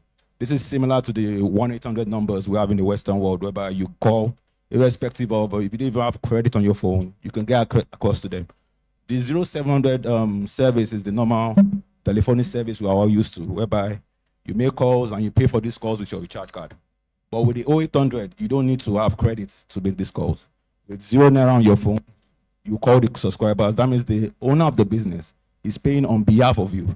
This shows strength. This shows they care about your business and they want to hear from you. So these are some of the add-ons we have. Like we said, after the 0700, we can add a minimum of 7 and a maximum of 12 characters behind the numbers. So it gives you room to put in your own name, should you have a lengthy name. First Bank, for example, they have 0700 contacts. With the 0700 first contact, you get across to First Bank services. We also have, because communication is not complete without calling out as well, calling back whoever called you. So we have the outbound services. What we did with these outbound services was to, if you can reach any of these numbers should be able to call out as well. So when they call out, what you see is the customized numbers, which we've activated for their inbound, that will be calling you, similar to like what we have at the toll gate right now. You have the 0800 call LCC. Should you have any vehicle issue or anything on the road across Lekki Ekpe, you just call toll-free 0800 call LCC and they'll be there to help you. We have, like I said, we have customers across different businesses and different industries. We also have the audio conferencing whereby people can call in and conference, like all of us in this room can just call into a particular number and we'll get connected into one conference. We could discuss and we all share just like your Zoom, but this time around, we're doing it through telephone. What we do in Alpha Technology was to revolutionize the telecommunication industry. Revolutionize in the sense that we change the way people communicate. Now you don't need to bug your head to reach any other business, because once this business put their business out there, attach it to their brand name or their business name or services name, it gets through. Some of the add-ons we have also are the interactive voice response, whereby, just like the AI we just discussed, so this interactive voice response is the auto receptionist. You know, you call into the business, thank you for calling XYZ Limited. For customer service, press 1. So we can do this for SMEs as well. So imagine a salon, for example, and you just a small salon for SME, and you place the call through 0700 Headmaster Salon, for example. Then it tells you, thank you for calling this salon. To book a reservation, press 1. To speak with an agent, press 2. You know, different things you could do with your smart number. We can attach these services to your smart number service, whereby it makes even an SME look like a big business. So imagine just a salon and you're hearing, thank you for calling XYZ Salon. For business, press 1. To talk to an agent, press 2. To book a reservation with us, press 3. So these are part of the add-ons we'll be glad to show you and communicate with you further when you come outside to our booth place. So also we have the caller app. What we did with this caller app, imagine we all have SIM cards, but in how far we've revolutionized it now. There's an innovation whereby we're giving you a service that has all the functionality of a SIM card, but with no physical SIM. Okay, so I have to speed this up now. With no physical SIM. So we'll be happy, we can download this on the Google and Play Store. We'll be happy to show you how to do it. What you do, once you download this Alpha Caller app, it will automatically provide you with a smart number. And with that smart number, you could also use it to make inbound calls and outbound calls. And you don't, like I said, you don't need the physical SIM attached to the service. So I guess the time is up. So we'll be glad to communicate further with you at the booth so you can catch up with our services. Thank you. Thank you. All right, please give him a round of applause, please. All right. Our next innovation coming up will be New Waves. The person representing New Waves, kindly come up. Thank you very much. Please give them a round of applause, please. Thank you.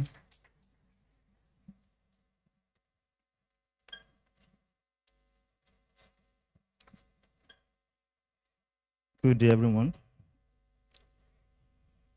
You know, gone were the days where UK, China, and those people are the one building great software. Now in Nigeria, we are also in charge. I'm somewhere from New Ecosystem. So I bring to you a software called Connect. So what is Connect? Connect is a web, audio, and video conferencing application. So think of Zoom, think of Connect, think of Zoom, think of Google Meet, think of WebEx, and so on. So, but the only aspect, or let me say the major aspect you shouldn't think of is payment. You know, currently, to pay on Zoom, to pay all those, you have to pay in dollars. But with Connect, you pay in Naira.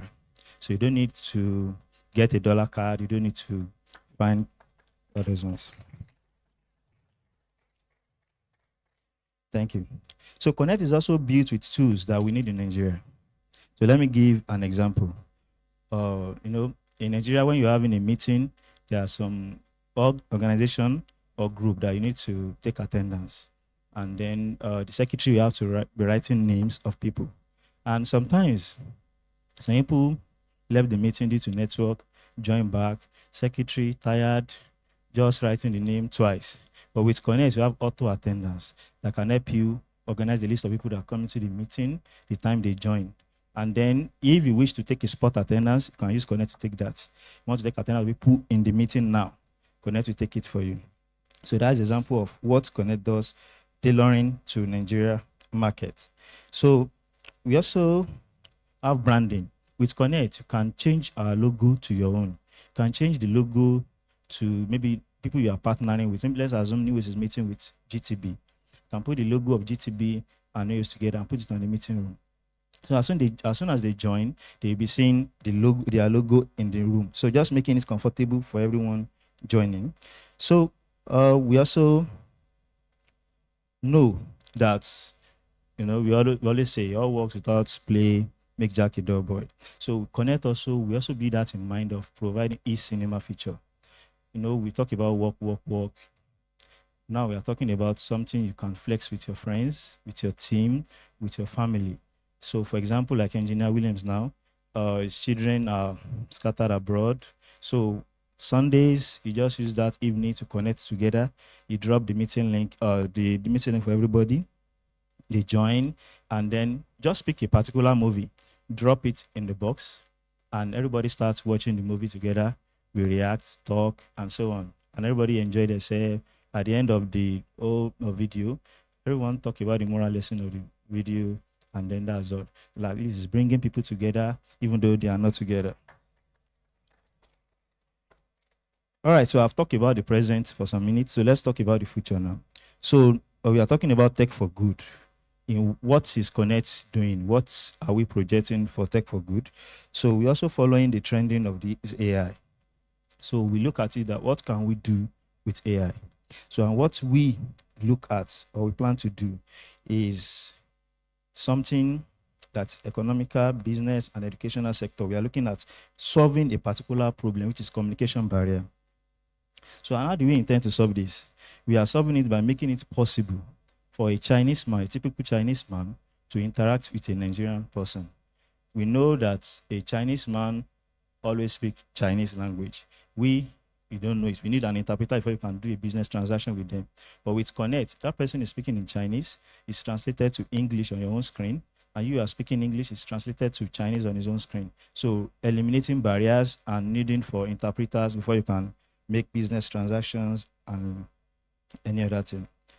All right, so we urge everyone to embrace Connect by visiting our booth. We have our flyers, we have a little token of things to give out also in our booth. And we have committed to take Nigeria to the next level and show that we are also doing great things here. So we're also open to partnerships. We have launched this same Connect in India last year. So we have connect.in, rounding up already, thank you. So we also launched Connect also in Canada this month. So in the next 3 weeks, Connect will be available, connect.ca will be available in Canada. Thank you very much. All right, thank you very much. Thank you very much. We do appreciate that. So I know a lot of persons will have questions regarding some informations, but we would have time to ask those questions by once we go through their innovation showcase. So our next innovation showcase that we're calling up is ALX. Team ALX, are you ready? I need a representative.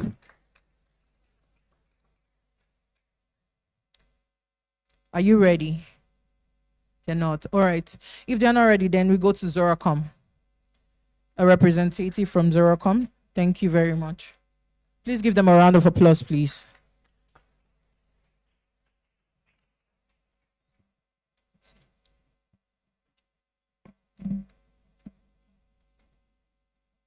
Good afternoon, everyone. I'm standing on existing protocols. A lot of water has been put to the ground and wet the floor. Most of my discussion about our product, I'm from Zoracom. My name is Olusegun Johnson. I'm the manager for product and services. So what we do is we look at your systems, how you work, and we come up with a way, to automate that workflow for you. So it's actually a huge space. So it now depends on where you are deciding to play, because there is a lot of opportunities there. You can go into the telco space, because a lot of things that happens is that people using Jira, Salesforce, and the likes, you are paying in USD. But we have people here, we have people that can develop the same solution, and it's going to be attuned, to work with what you have here on ground. So that is what we do here, amongst other things. So I'll just quickly run through her slide. The name of our organization I work with is Zoracom. It's a can you move on to slide, please? So we are into observability, cybersecurity, and infrastructure management. What do we mean by observability? We mean network unification. So we have a solution whereby we can help you onboard all your infrastructures, IT infrastructure, servers, switches, routers, irrespective, cross-vendor, cross-silo, and you have it on a single view, and you could, check your performance, especially on your servers, know your memory usage, your CPU utilizations, and the likes. Then we are also into cybersecurity. We have a product called Fortress that helps to do a non-invasive scan. All we just need is your domain, and we will tell you where vulnerabilities are, give you a report, a high level and a very low level report, to even detailed to you some ports you may need to be looking at. Maybe you've enabled and may pose vulnerabilities to you. So the product is observability, cybersecurity, and infrastructure management. So for observability, it is Miro. So I will really be talking about the Miro, so not to waste too much of our time. So we have a product called Miro SM, Miro Service Management. So what Miro Service Management does, it helps you unify all your service account management, automate the workflow for business in manufacturing industries, telco and MSPs, ISP and cloud set, to coordinate daily activities and business. It goes through every of the touch points. So even if you have vendors that works with you as an organization and you want to be able to track what they do, you want to be able to give them SLA so that, everybody will not be found wanting. You will onboard them into this application, and once you assign jobs to them or assign a project to them, you will be able to track, define an SLA, and if they are falling out of SLA, they are not aligning the contract, the necessary penalties to be taken. So that is what we do with Miro. We have deployed it in some telco space and ISP space. What we do is, it helps them. They deploy a lot of projects, and there are a lot of touch points involved. So you need to be able to bring everybody on board and hold everybody accountable. So that is what we have done with Miro SM. And what is built as a microservice, that enable us to break down some complex application into smaller, independently deployable services. So you can decide to have a project part to manage the whole of your workflow for project management. You can decide to have an inventory part, to manage the workflow for your inventory part, your vendor management part also. You can decide to, so it's all broken down, even billing, because in some ISP cases now we have a solution for the ISP cases that, they are using some product that they are paying in USD, and everybody is crying about that USD, seriously. So you need to come up with a product locally that you can onboard these customers and they can do their billing, do their self-onboarding, do their billing on this application, know when their billing cycles expire, know when they are going to subscribe. So those are some of the things we are doing with Miro Service Management, and it's a highly scalable solution, flexible. It is modularized, and you can integrate into third parties via APIs. You can have a force management system, or you have your NMS, or a platform where you monitor all your devices. We can integrate SM into it to call those faults, interpret it for you, and automatically generate tickets, to who is supposed to resolve those solutions. So you don't have a situation whereby a fault occurs, nobody picks it. The system picks it, logs it, creates a ticket, and assigns it to somebody who is supposed to resolve that problem. So you are not you are not getting people to be monitoring the system 24/7. The system picks the fault by defining, over time we will know the type of alarm. So that's where the AI part comes in. The AI part is most of learning and training the data that you have, so that you can be able to do some things automatically. So it involves also gathering data. So there's a lot of opportunities here. The AI is not taking anybody's job. Rather, it's creating more jobs, because there are people that are going to be working on the data, training the data, testing it over time. So there is a lot of work. So he's not a robot somewhere. He's somebody that is feeding in data into that robot. And it is human beings that are feeding in those data. So, and it's human being that understands those data that are going to program the artificial intelligence, so to speak. So there's a lot of opportunities. The key thing is just for us, driving it down to the tech for good now, is to know where our places are, where we can key in. It's very huge. It's a large opportunity, and there are a lot of problems to solve in Nigeria. We have a lot of problems that can be solved with technology. So that's one thing we as young minded people should have at the back of our mind. So it's an efficient product. Just to run through the product, our booth is at the back. Further details and description of how the thing works, we'll show you at the back, not to waste too much of our time here. So we have a service desk management system, an incident management system, a service catalog module, a vendor management module. Then SLAs are defined. You can do integration and automation. Then customer service self-onboarding as well. The customer onboards themselves, checks what they want, then analytics and reporting.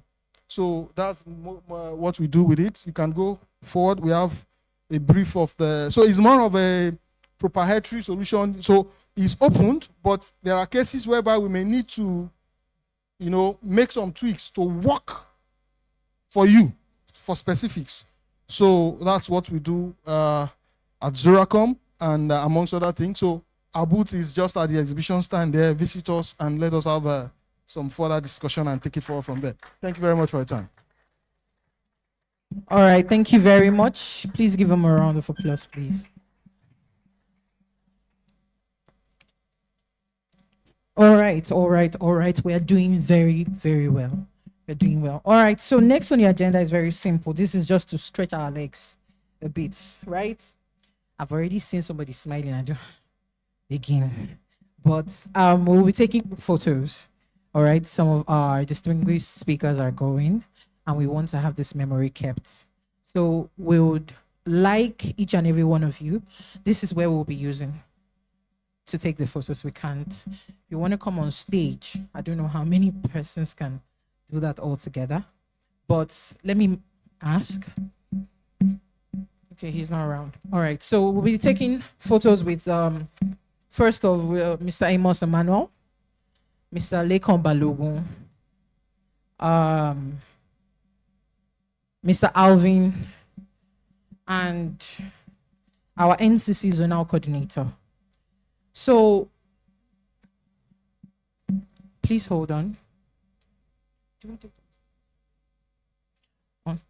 All right, so we're going to use the stage to do that. All right, so I would like Mr. Amos Emmanuel to please come up. Mr. Lekon Balogun, Mr. Alvin, and our NCC zonal coordinator.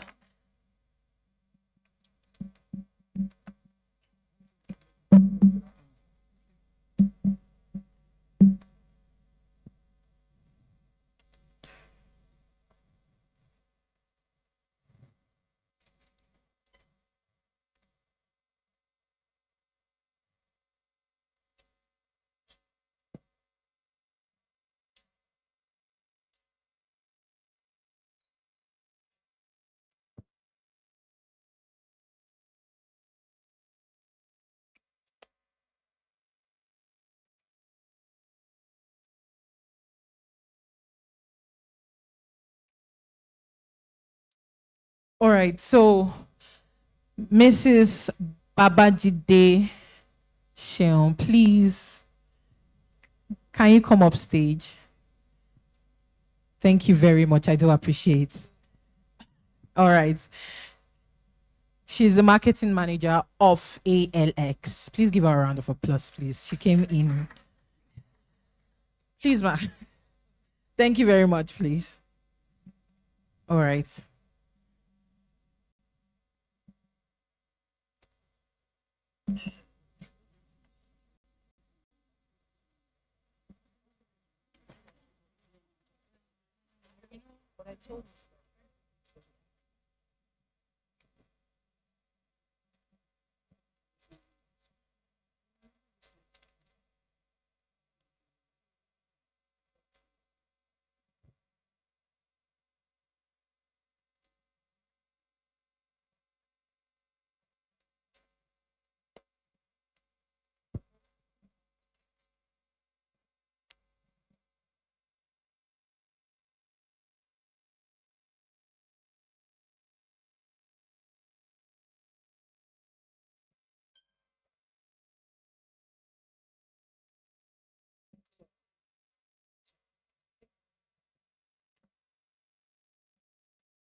All right, thank you very much.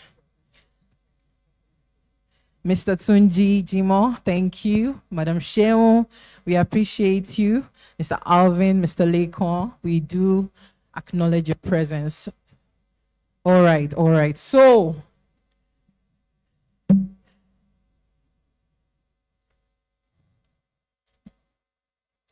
thank you very much, sir. All right, so we'll be going to next on the agenda. After, we are going to host our panelist session now, which is the next step. We'll be arranging the seats on the stage. All right, so after our panelist session, we'll be going out for lunch. Apologies on taking time. So once the seats are arranged, I will call out the names.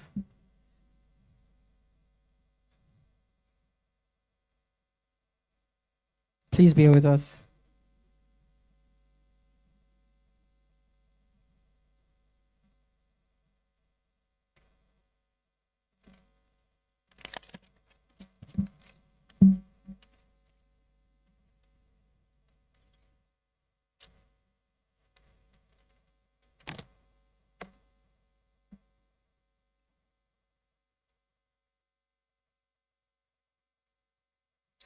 All right. So while that is ongoing, let me introduce our esteemed panelists.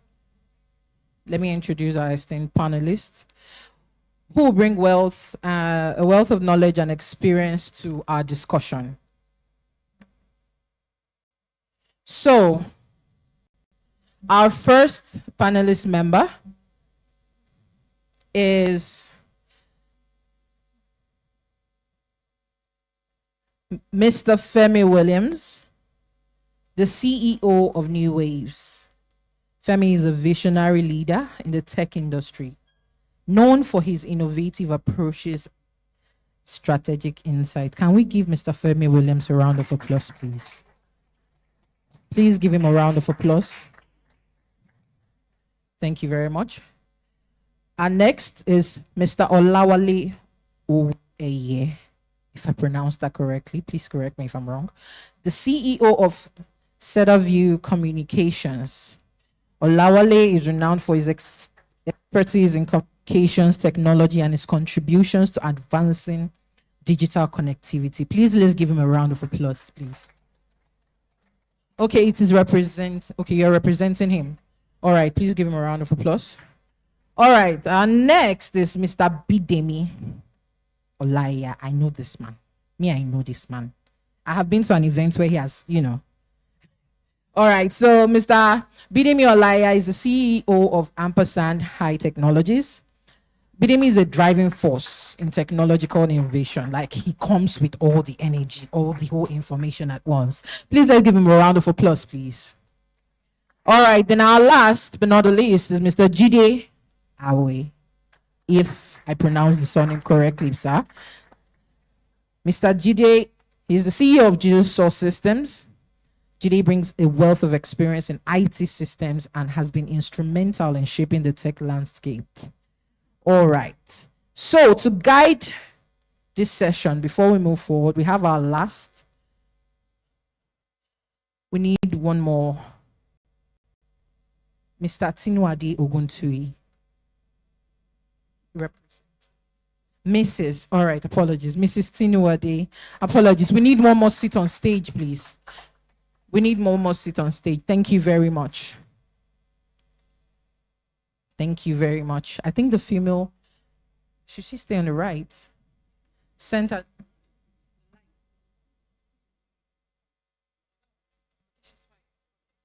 All right, thank you very much for that. Please give her a round of applause, everybody. Thank you very much. All right, to guide this session, we're fortunate to have Chinazo Frances Uche as our moderator for this session. Please give her a round of applause as she comes on stage and takes over. Thank you very much. Thank you, Candy. Good afternoon, ladies and gentlemen. Good afternoon, my panelists.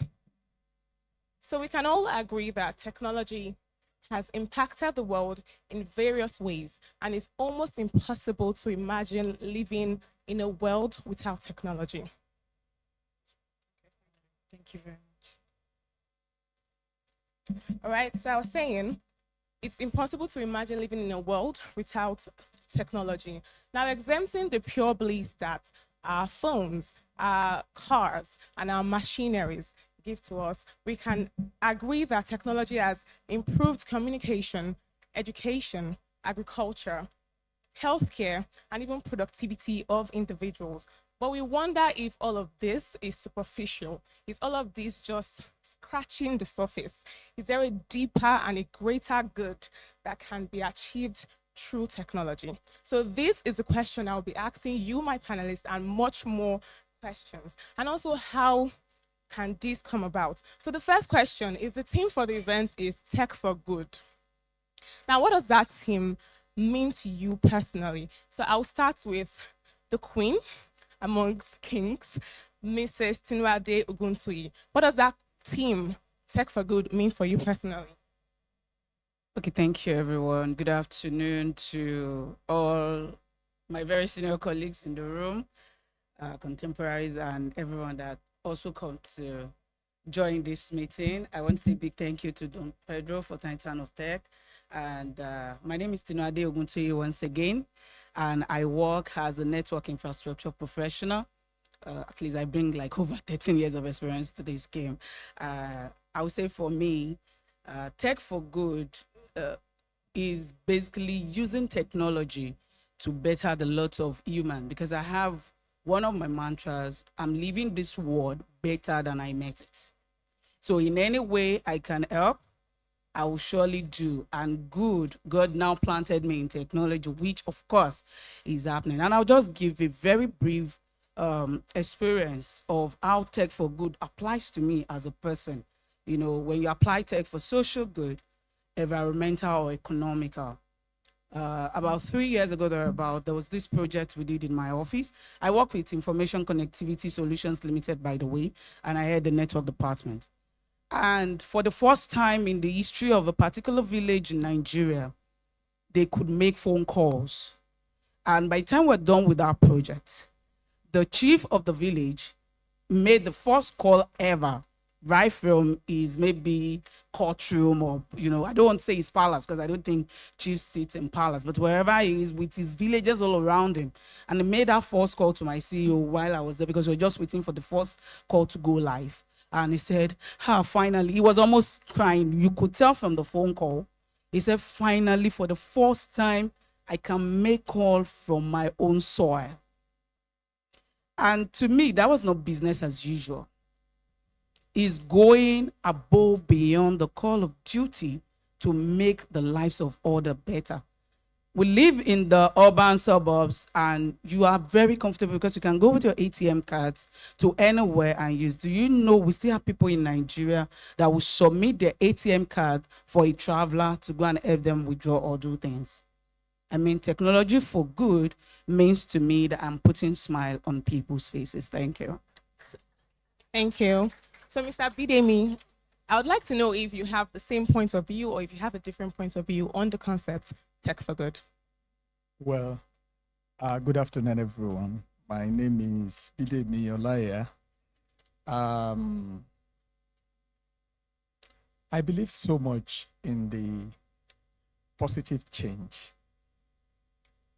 and solving problems with technology. A number of times we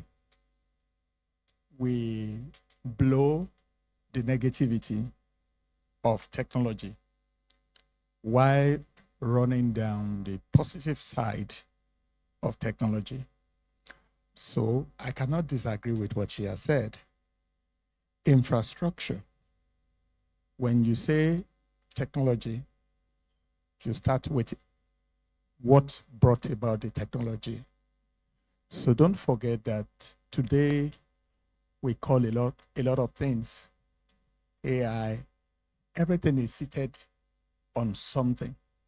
So she spoke about phoning, but something was used for it. Somebody will tell you that thing feel blow, it go blow. Do you understand? From the negative side. But using that to solve human problem, it's what tech for good is for in my sight. So I'm going to go with her, and we're going to be doing it well, better than. Oh, well. Thank you. Thank you. So, Mr. Jide Awe, I would like to know if you know if there are any emerging technologies that have impacted the society for good. Emerging technologies that have impacted the society for good. When you talk of emerging technologies, I will assume you are not talking of the established ones. So you are talking of things like artificial intelligence, yes, Internet of Things. So I mean, the last speaker spoke a lot about AI, artificial intelligence. He told you about Chat GPT. He told you about how AI is being used in education, is being used in agriculture. So, and definitely that is changing society. It's going to change society in good ways overall. You know, like Mr. Bidemi has said, there are some challenges associated with new technologies, but overall, there will be it will be for good overall in terms of, for example, there might be jobs that will be displaced, but I always say that even if there are jobs that are lost, more jobs will be created. So what should you do? Adapt, learn, try to get yourself to be capable in the new era. Because one of the challenges of the new era is that you cannot stand still. You must be continually keeping yourself up to date and continually adapting to the situation. So definitely, AI is one. Internet of Things is one. Somebody asked about farming, agriculture, that how you're going to use. If you are looking at precision engineering, that's you are going to use things like Internet of Things. You are going to use things like drones. They will help you in agriculture.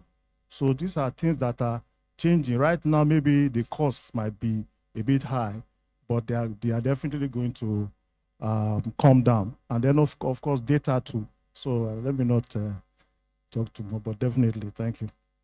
Thank you, sir.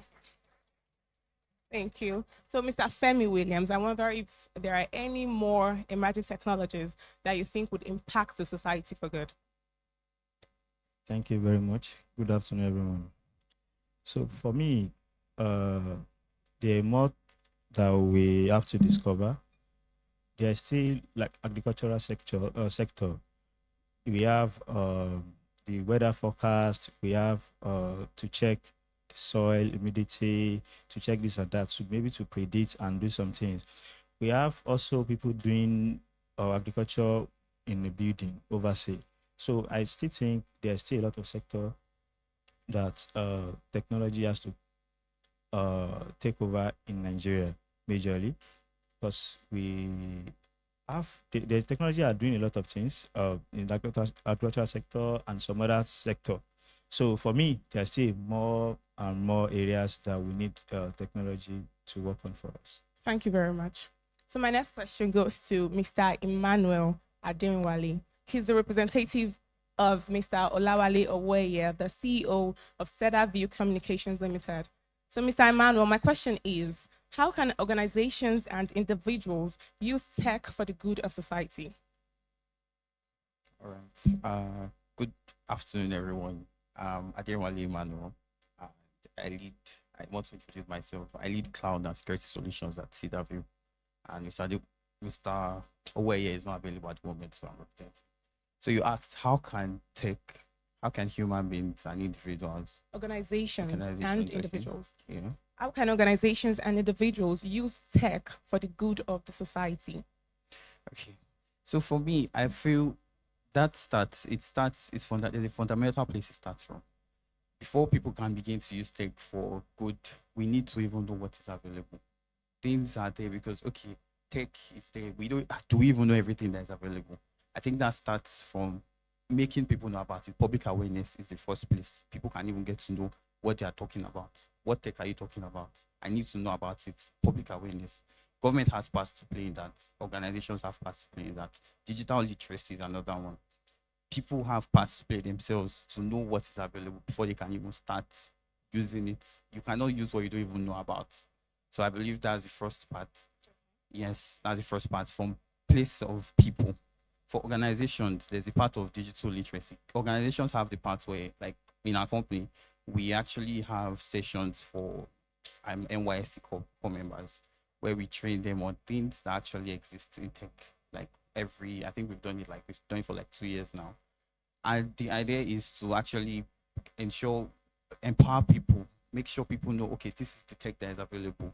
I think there was one, we did a session where we gave them cameras. They did a session where I think people that were interested in video editing and stuff like that, we told them about it first. And for people that participated in some things, we gave them cameras to use. So I believe the first place is digital literacy and public awareness. That's the first step before you can actually now know or okay, so thank you. Mrs. Sonat Day, I wonder if you have any other thing to add to what he said. Sorry. Okay, thank you very much. He actually made a very good point. I'm a believer of you can't give what you don't have. And likewise, what you have not been given, how do you want to use or utilize it? There are several ways, like when the keynote speaker was going on and he said something about AI and all that. What came to my mind is this whole concept of AI, and I'm very glad I have Dr. Lishe in the room, and I know he's an authority in all of this. There is something called narrow AI, and we have also the side of the Gen AI. We don't have to wait till we get everything like we exhaust it all. If I want to empower people, for instance, in the aspect of carpentry, I can actually build in that regard, tailor it to it, and teach people carpentry. I don't have to build a model that wants to know everything, for instance. By virtue of my work, and because see what happened when the director of the microphone wanted to introduce me. She said, Mister. So because of this, I'm very, very deliberate and intentional about mentoring girls and women that want to venture into tech. And I mean, it's like my passion project, and I take it so seriously. And is to make them know that you fit in this, and if that is what I'm able to use technology to do, because I have mentees from across the world that I might not be able to physically, and every time, I tell them this, once we connect on our first call, be it WhatsApp, be it Zoom, Google Meet, anything, I'll say, do you know technology has enabled us to connect even without seeing each other or one another? And it's the same thing I want you to have in your head. How would you do something that will also enable others? And it can be anywhere. It can be anything. We can all do something uniquely. Just make sure you're using technology to make the world a better place. Don't be scared that, oh, they say technology, people go online and all that. 2 days ago, I was in Abuja with Meta team, and the thing they were trying to do is a design jam on privacy and policies around it. And I always ask, are there good teachers? Are there good teachers? Are there bad teachers? Are there good doctors? Are there bad doctors? Are there good engineers? Are there bad ones? Are there good accountants? So technology too has this kind of face. A good side of it and a bad side of it. You choose the good side and make it good for everyone. Thank you very much. Thank you very much. Mr. Bidemi, back to you. So what role do you think the government can play in this regard? Tech for good. What role do you think the government can play? Government. Yes, the reason why I think I have something completely different, because I'm an entrepreneur, I'm a business owner, a founder, and I didn't found a company because I was frustrated. It's just like a pastor that entered into ministry because of frustration, maybe frustration of JAMB or frustration of WAEC. You understand? If you didn't pass English the first, the second, the third, the fourth time, you see that going to seminary is cheap. So you have some sort of, let me not say godliness, being religious in you and being sanctimonious. When you go to such place, no time you become a pastor. And unfortunately, you're going to be warring against people who had their JAMB result once and went to the university. The 4 years it took you to do that, they would have finished their degrees. You understand? Then you become pastor, you want them to come and kneel down before you, then you can lay hands on them. You understand? So let me come back to your question. So I believe so much that the gathering here with what the government has done by creating the regulatory body, so we don't wound ourselves. I have the NCC here, we have the NIMC, we have NCAA, all the people the tax people who can put us in proper, you know very well that every human being is mad, except he or she is trained, you understand, or tamed. So you're going to be training people, or you're going to be taming people. You tame people in the present, you understand, but you train people like we are gathered here now, you understand. She's coming up with something for the female gender, you understand. So I'm sure she's going to be doing it for the male gender too. Do you understand? So what I'm saying is that the government has, in my own side, the government has provided the enabling condition, not environment now. Do you understand? I see the NCC, I see the NIMC, I see those that I can work with, then I think I'm good with my thought. So if I'm going to set anything up that is good, but with service to humanity, then I'm going to be moving. I hope I didn't go off your record. We have an enabling condition. That's what you said. Yes. Okay. Not So- environment. Yes, I get that. Thank you. Mr. Jide, thank you very much. Mr. Jide, I wonder what role can the government play in this regard? Same question. Like the previous speaker has said, the government's role is quite important.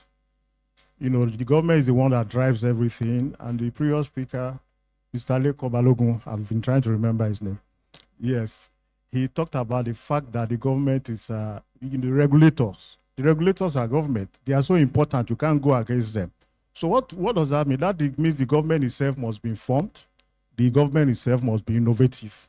Because Tech for Good is talking about using innovation for good. So if the government is informed about the possibilities of technology, the power of technology, it can help us better in regulating technology and help us better in promoting technology. There are a lot of things, like my sister has said, which have to do with the dangers associated with technology. But what the government can do is to protect us from some of these dangers through their regulation and encourage the good aspects. Today we are talking about the Data Protection Agency. That is something that the government did, because tech for good cannot happen if there is data if there is data, people are stealing data, if your data is not safe, if your data cannot be trusted, if computer systems cannot be trusted. The same thing, the government is the one that enacted the Cybersecurity Act. They can't do these things if they are not informed, and if they don't know that, if they don't do that, the digital economy will not grow. So the government has a very big role to play, and I'm glad that they attended this collaboration. I want to commend Mr. Don Pedro for organizing this event, because this is a tech for good advocacy. Tech for good has always been necessary. There was a time people were not computer literate. It was tech for good advocacy that made people decide to become computer literate, and government can collaborate with those of us that are here and people in the private sector to make it effective. Thank you. Thank you very much, sir. So, Mr. Emmanuel, you wanted to answer the same question? I just wanted to add to what he said, which Okay. is very correct. Another thing which I feel is policies, actually.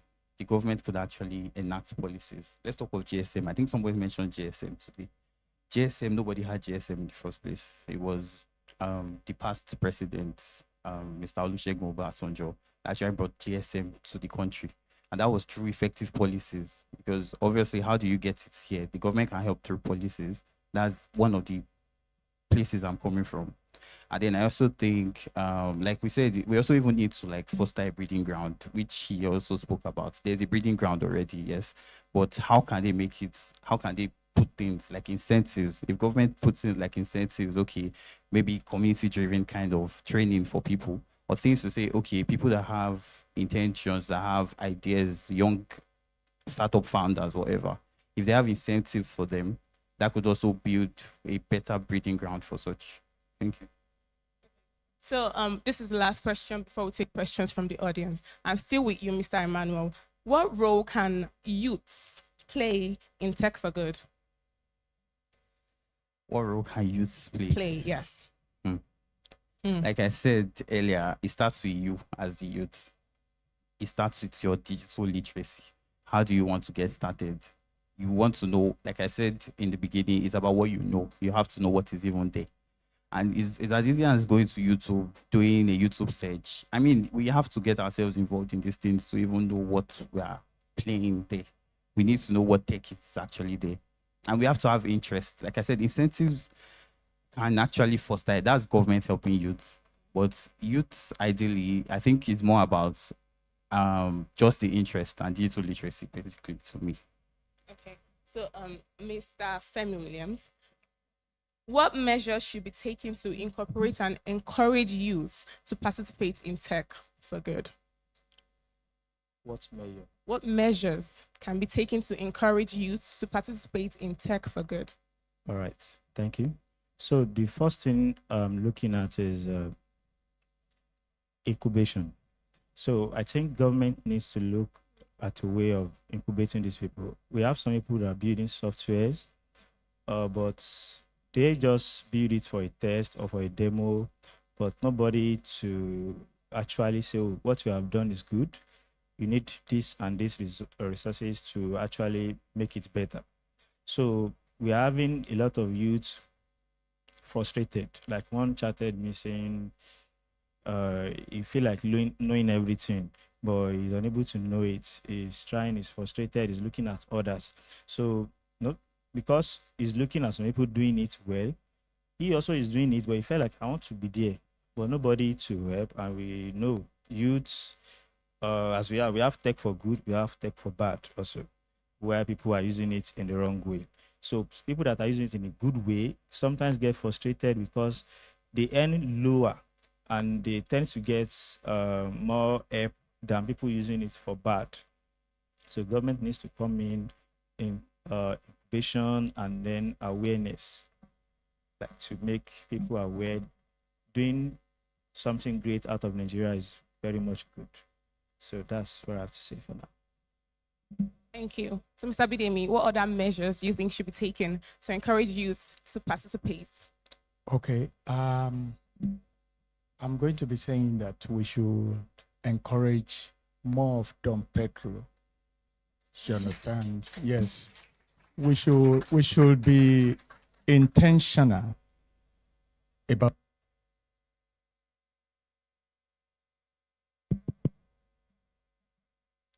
Okay, let me refer to Mr. Lekon Balogun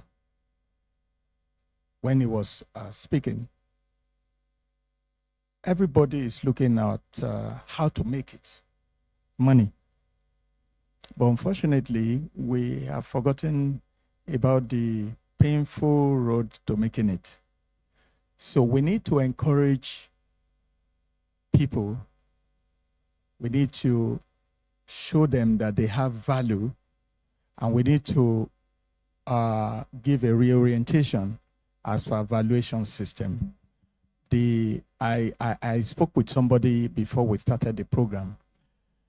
I love it when I see younger generations, and I want to mentor at all times. I may not be able to give you money. I can't give you money. I'm sorry. But I know that I can give you ideas, and I can help you protect your ideas. I can sign a deal with you so that you will be sure that I'm not going to wake up tomorrow and spend money to activate your idea. So we need to encourage, we need to do more of educating. We must not stop educating. We must not stop having this kind of sessions in order to get people to have the understanding. When something is good, it's tech for good. Let's do more of doing that thing that is good so that others will join in to do those things. So for youth, maybe you got into the university and you studied industrial chemistry and your passion is in IT. IT is so big, it's large. So it doesn't have to be cloud. It doesn't have to be software. There are other. So when you are able to get people to lead you through, then it will help. All right. Thank you very much, sir. Thank you. Please a round of applause for my amazing Thank you. panelists. So now we'll be taking one question each, please, for each of the panelists. One question from the audience. You can come.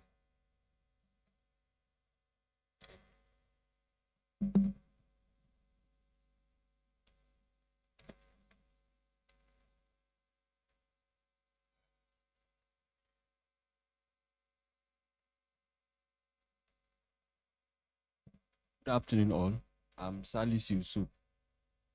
The two speakers, I think, at the extreme end, the two speakers touch a little bit on agri-tech. So, and then one of them mentioned of IoT, that is Internet of Things. And, earlier on, the challenges were raised on reaching to rural people. So my question now is, hello? My question now is, can we leverage on the satellite technology to reach out to the rural people, looking at the potential as in the GDP contribution from that sector, I mean agriculture. And what the panel has for the marine space, because I'm someone that operates in the marine space. Is there anything looking at the transition that is going on in that sector to blue economy? Thank you. Thank you very much. Yeah. Like I said, you are talking about the use of satellite technologies. Yeah, it's an alternative in remote areas that are hard to reach, where you don't have any cable infrastructure. So that is something that has always been there, but over the years, I mean, because cable infrastructure has become more available and cheaper, people have tended to go with cable infrastructure, but definitely they are still, and that's why there is a broadband plan. There is a need for also have universal broadband. That means everywhere should have access to the internet. So, and if you don't have access to the internet in a very remote area, then obviously satellites can come in to help. So I don't think the availability of technology is not an issue. I think it should be an issue of whether there's capacities to do it, and whether there's, when you talk of capacity, maybe even the funding. And like what Mr. Balogo talked about earlier on, there has to be some kind of collaboration either with government or either with NGOs or funders that can make it possible, because part of the problem you have with tech for good is that there is still a digital divide. And part of what causes the digital divide is some people do not have access to the fund to invest to actually use this technology for their own good. So I think that will answer, that should address the first question. Okay. And she can also answer. Okay, thank you very much for that question. Unfortunately, I didn't get to answer on that round. I was talking about the role of government. Whether we like it or not, the government has a role to play. But at the same time, we should not be complacent. It's as good as you have a vision to do something. Do you know how many projects that bureaucracy in those high places have trampled on? But still, people go ahead to try. The other time I was mentioning that state, Bayelsa, that the chief was calling from that village saying he made his false call. It was a satellite that we used. But these things don't even come too cheap, because you think of putting the antenna, the bandwidth, when you want to really get high bandwidth on satellites, is costly. Of course, I know there are other interventions coming through the Starlink Elon Musk thing, but at the same time, our local businesses have to thrive. Do you understand? But even with that satellite, there's still a part the mobile network operators have to play, because where are the calls going through? It's still going to them. So you have to still go through. So, and that's why it's a collaborative effort. You know, this thing about PPPP, and I say that even the community members should be part of it. Let me give you a typical idea of what happens in a cell site in remote areas. You power it with solar, because most times they don't even have electricity grid to them. A community member had to be up and doing to say that, you know, I will sit on this to ensure I don't have anything disturbing you one way or the other. Because the engineers that go, they travel even through the waters to get to some of these sites. So imagine a local promising to do a part. And that brings me back to what I was trying to say the other time. Technology for good does not mean everybody will be IT inclined like we always, or will be doing the core part of it. If I studied accountancy in school and I'm really, really versed in it, I can call another person that is into software development and say, you know what, This is my idea around accountants and how we can make the regular banking better. Okay, I put it down, you make it a workflow, and we'll make it into an app. Do you understand? And I'm not going to write a single code because I don't even know how to write it. So it's still technology for good. Don't let's get carried away with technology for good that, oh, I have to be a core IT person. No. If you are a farmer, you know all the procedures. Come, bring somebody there. That's why you see co-founders. I can mention like many women-led applications that I know that are solving problems, even here in Nigeria, and you will find one person that is not technical. So don't let's be carried away. So don't think, oh, and I think that's what draws people back, like, oh, it's not for me. You have a place. Just position yourself. What you have, bring it to the table. Along the line, there's this application that a doctor, then she's a doctor, she's an oncologist, and she got somebody else. And they just simplify some processes for early detection of cancer. My dear, she doesn't even know how to write a single C+ or Python or anything. Even the low code, she doesn't know. But eventually, she did something that is helping people. We all have a part in this puzzle. Fit in, and you will see things getting better. Thank you. Thank you very much. Thank you very much, ma'am. Sadly, we can't take any more questions, sadly, but there will be a meet and greet session where you can ask more questions to these panelists. Please, a round of applause for my amazing panelists. All right, so we need the panelists to stand up while we take a photograph of the group of panelists. It's a group photo we want to take. No, you can stand in front of your seats. Okay, your bag.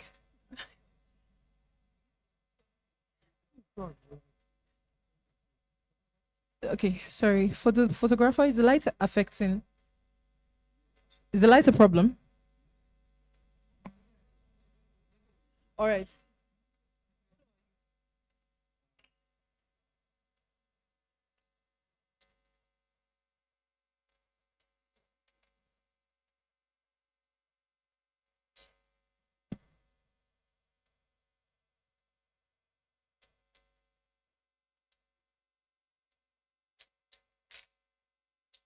All right. Mr. Don Pedro, please go up the stage. Thank you.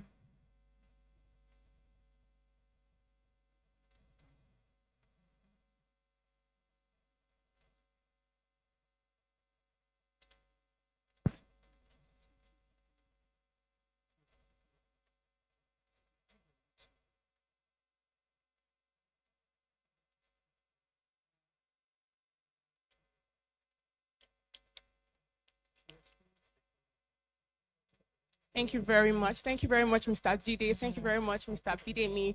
And to the Queen, thank you very much. Thank you very much, Emmanuel and Mr. Femi. My name is Chinazo Ucheofojama. Thank you very much. All right, give them a round of applause, everybody.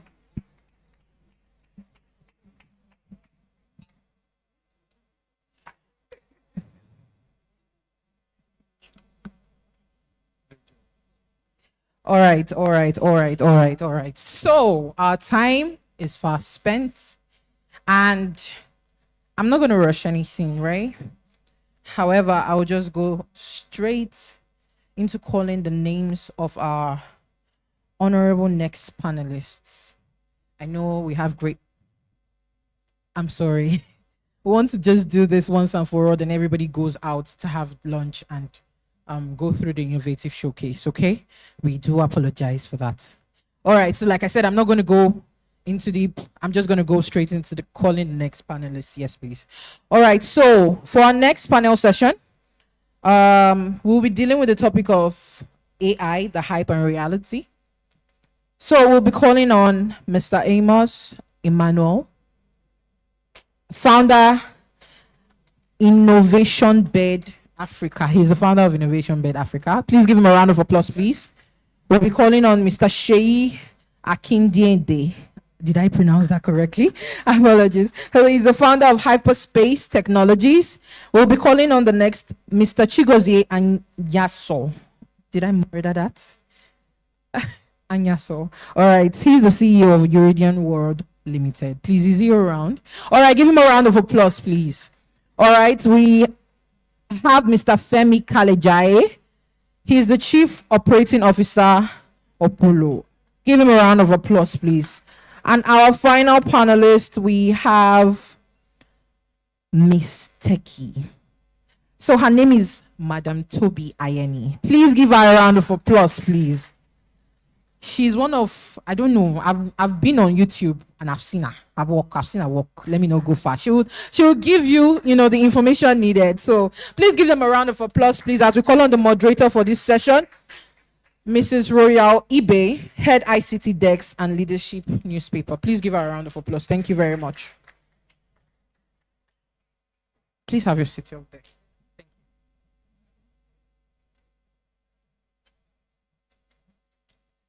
Good afternoon, everyone. Yeah, so thank you so much for availing yourself to discuss this topic, AI, the hyping and reality.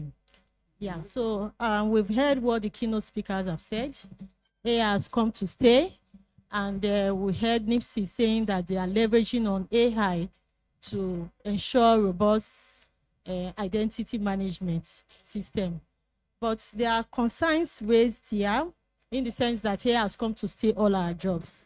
I still cannot fathom how that is going to happen. So that is why we are here to discuss this topic. Is it just hyping or it's real? AI has come to steal our jobs. So without wasting much time, let's dive into the discussion.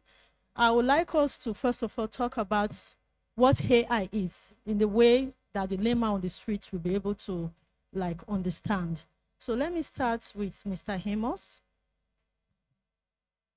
So please help us explain what is this AI that has come to steal our jobs? Thank you. I think first and foremost, my name is Amos Emmanuel, innovator, and by chance, the UN World Summit Award National Expert for Nigeria for years. And by this, I have seen innovators.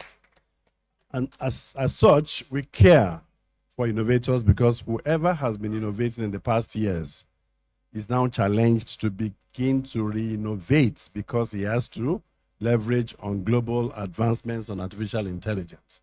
So that being so important, artificial intelligence is actually here, it's available, and whether it's a hype or it's a reality, what touches your life today is actually more real than just the hype, right?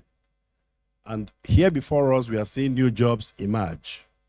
I don't know whether some of us are beginning to realize that there is a new economy springing out right now. Ordinarily accessing your social media. I'm sure you probably will see certain generations or certain families who may have been very poor in the last 5, 10 years, who perchance you probably think they are into ritual because they are highly very, they're actually very rich right now because they are suddenly being able to realize their fresh prosperity as if there was no life before. You see, the era of artificial intelligence, which simply means you being able to get back to who you are as an accountant, as an actuarial scientist, a zoologist, psychologist, whoever you are, get back to that career content, dig into that data, because you owe your profession that you have not developed your profession and you came out a graduate holding a degree. Please, that's not the essence. You owe yourself that reality of you going back to what you read and now being able to put those set of data together, because sincerely today in nation building, there is actually no course of study that can be pushed aside. Every course of study is very important. And that is why you find anybody on the internet today can make gains and, of course, taking advantage of all this, even when some of them didn't even go to the university. Look at you, you went to the university. So artificial intelligence is actually when you are able to get back to your work and be able to automate some set of the manual things that you already knew how to do them, and enabling that a computer can now overtake to do those same things, which in the end, we expect that you get much more accurate results and, of course, at a speedier, pace of achieving what you want. And not only that, when you now move further to machine learning, you are now able to recursively put this into a body of knowledge that in itself, it can begin to learn from its past. What you told it to do yesterday is able to repeat it today and can do it several times over and over, and even can begin to predict your future. That simply simplifies what artificial intelligence is all about. Thank you. Thank you so much. Thank you. So I want to find out now, how can youths, especially youths, leverage on AI to like boost their career? So how can we do that? I would like to. Okay, thank you very much. Good afternoon, ladies and gentlemen. My name is Shei. I'm the founder of Hyperspace. And just before I answer that question, let me just quickly refer back to the first question on what artificial intelligence is. Now, every time you hear something artificial intelligence, artificial simply means that something existed before. There's nothing artificial. There has to be something before. And that thing that existed before is what is called human intelligence. So it presupposes that for us to have artificial intelligence, there's some kind of intelligence that existed before that artificial intelligence, which is human intelligence. So it simply means that artificial intelligence is a collection of all the human intelligence that we have. And that is why it is disruptive. Now, when a piece of technology is disruptive, it means it can do three things. It can do things faster, it can do things better, it can do things cheaper.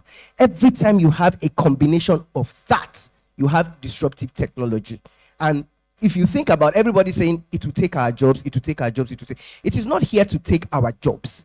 It is here to augment what we are doing. Artificial intelligence is a bit like an engine of a car, for instance. Now, the engine is powerful, but unfortunately, the engine by itself cannot do anything. You need to put it in something, and the human needs to, control it. So that's the whole thing with artificial intelligence. Is just putting intelligence that humans have generated over years. So your intelligence, my intelligence, her intelligence, you now put it in a piece of software, on a piece of, machine, can now do things faster, can find patterns, can find things that you and I cannot even, find. So when people say, oh, it's going to take over my jobs, no, it is not.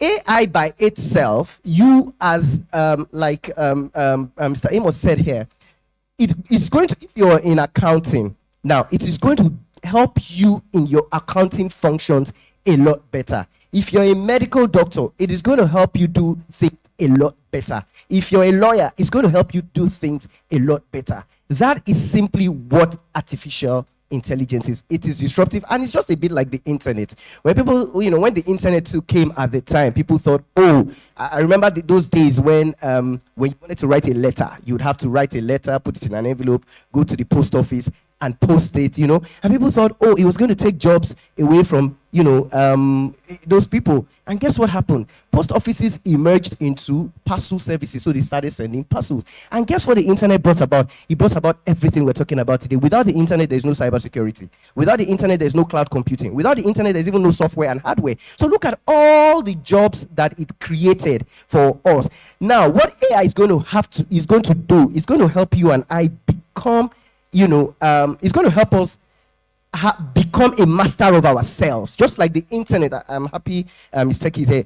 You can sit down and become anything you want to do with the internet, just with your phone. I always talk to students about how they can leverage artificial intelligence. Artificial intelligence is not just for techies, it's not just for technical people or IT people or people who have read computer science. Artificial intelligence is simply, for instance, as you're here now, there are apps that, when you go to school, most students still write notes. They copy notes while the teacher is talking. Right now, you simply press a button on your phone, you record, you get home, it transcribes what the lecturer has said, and then, you don't have to do any writing. We are here in the media. If you remember how media people, when they interview you, they have this thing, they put, the interview. So if the interview is like 1 hour, they get back. If they want to transcribe it, that 1 hour interview can end up becoming 3 hours because they will listen, they will pause, they will write, AI tools, ASR, automated speech recognition tools, allows you to interview someone, import the interview into the app, and it transcribes you in 2 minutes. You have finished, work that you'll have done in 5 minutes. That's what AI is going to empower. It's going to allow you, you already have skills in certain things. It's going to empower you to become a lot more. And so coming back to how youth can help themselves, look at what you are doing. Look, whether we like it or not, you might think it's a hype. It is not. It is going to fundamentally shift and disrupt the way you are doing things. So if you're a musician, it's going to alter the way you are going to compose music, because there is no way. There are some things that you cannot think about. There is a way I can import sound into it, and it will find pattern, and it will get me better beats than what you will do. So if you're a musician, if you're an actor, if you're a lawyer, whatever it is, that there are lawyers using AI to compare contracts, to look for. So a lot of these things are going to happen, and all we're saying is go and learn it. Go and sit down and look at where AI can fit into whatever you want to do in whatever industry you are at. I'll leave it at that for now. Thank you so much, because you have allayed my fear that AI has come to steal my job. Thank you so much. Rather, it's going to affect, make my job more faster. I would love you to maybe comment on it, Mrs. Toby, right? Yeah. Yes. I think you hit the nail on the head, right? So I'm a content creator for those. My name is Toby Ayeni. People know me as Miss Techie. I create tech content on social media. And I remember the first time the likes of ChatGPT came into play and everybody was scared. Reason is they felt like writers would be, the jobs of writers would be taken away. People would no longer need writers and everything. I know what this has proven, or what the evolvement of the likes of ChatGPT, AI, and the likes have proven, is that it's a tool. AI is a tool, and I think you hit the nail perfectly on the head by saying that it's an engine that requires humans to operate, meaning that ChatGPT on its own cannot take anybody's job. As a matter of fact, it is a human that would put in a prompt to say, okay, I need this, and get that out of AI. So instead of choosing to look at AI as something that, is scary, I personally think everybody in this room would not think that way. But I've seen a lot of people that would be like, I don't want to touch AI. I feel it's a mark of 6. They even link it to 66 sometimes, So instead of seeing it as that, we need to see how we can be the best, use AI to our advantage to the best of our abilities, and most especially in the local area. I don't know. I feel that we need to challenge ourselves better, because guess what? We have a number one AI tools, models that have come up, but I've not seen any Nigerian-made AI in the space. We need to now think of localizing AI. For example, imagine ChatGPT, but for Yoruba, for Igbo, for Hausa. That's what we need to start thinking about.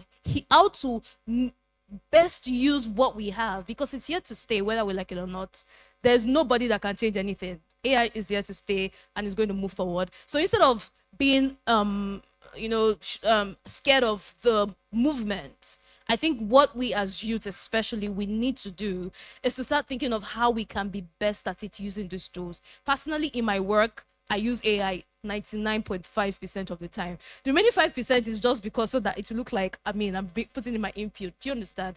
But guess what? Even if I'm using AI, everything that comes out still requires my intelligence. I am the one that is going to say, okay, let's say, for example, the basic one I use AI for, which is to reply emails. I just feel like it will compose it better, right? So why waste my time to think of something? But now when it comes to the creative aspect of my work, which is if a brand reaches out to me to want to do a video, right? I need to come up with the idea. The idea is not AI. There's no how I would give AI my brief, a client's brief, that will come up with something brilliant. Because guess what? If I give a client's brief to AI and tell AI that, okay, AI, let me come up with a creative idea. If you give the same prompt to AI, if everybody in this room gives the same prompt, guess what will happen? It will give us the same answer, right? So we still need you. See, I feel like at the end of the day, humans are still needed. Yes, there's a fear that AI will take over entry-level jobs.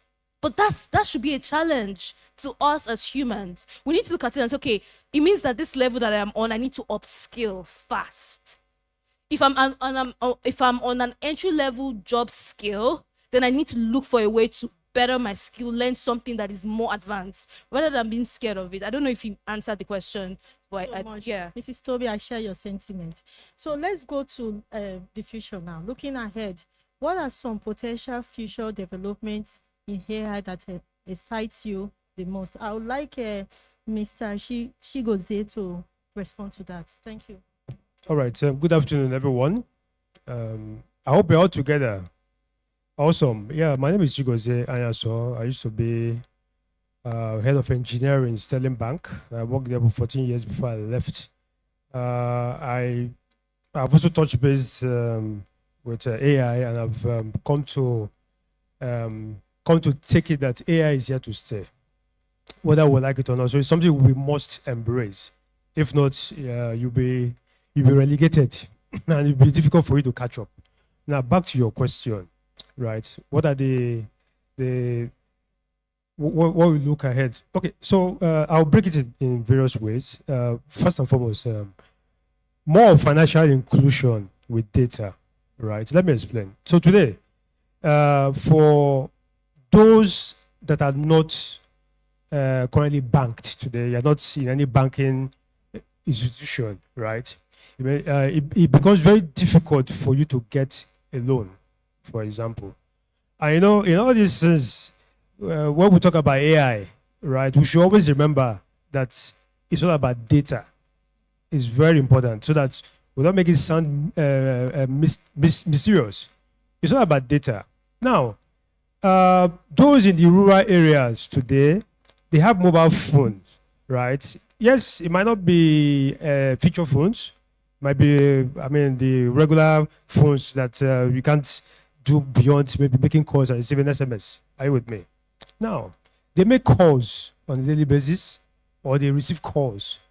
They also send text messages and all, What that simply means is that their data reside with the telecommunication, the telco that is providing them the service through the SIM card that they have.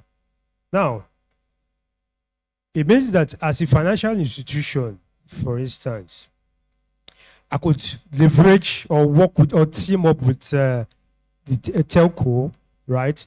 Get the data, right? Then build my model around that data so that when such kind of people, right, come to my platform to apply for loan, I can easily give them loan based on their credit score, because with their data, I cannot build that credit score.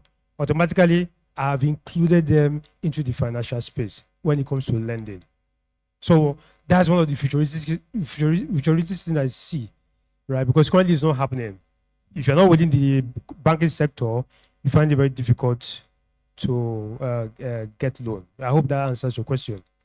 All right. Yeah. Before you go, right, I also want to emphasize on the part of whether hyped or not, because you threw that. Let me emphasize on that. Now, I think at some point AI is over exaggerated, and that's thereby introduces confusion, right? Whether you see it as a mini god or something, or yes, it's intangible. It's not something you can see, right? It's intangible, but it's something we use and feel. Are you with me?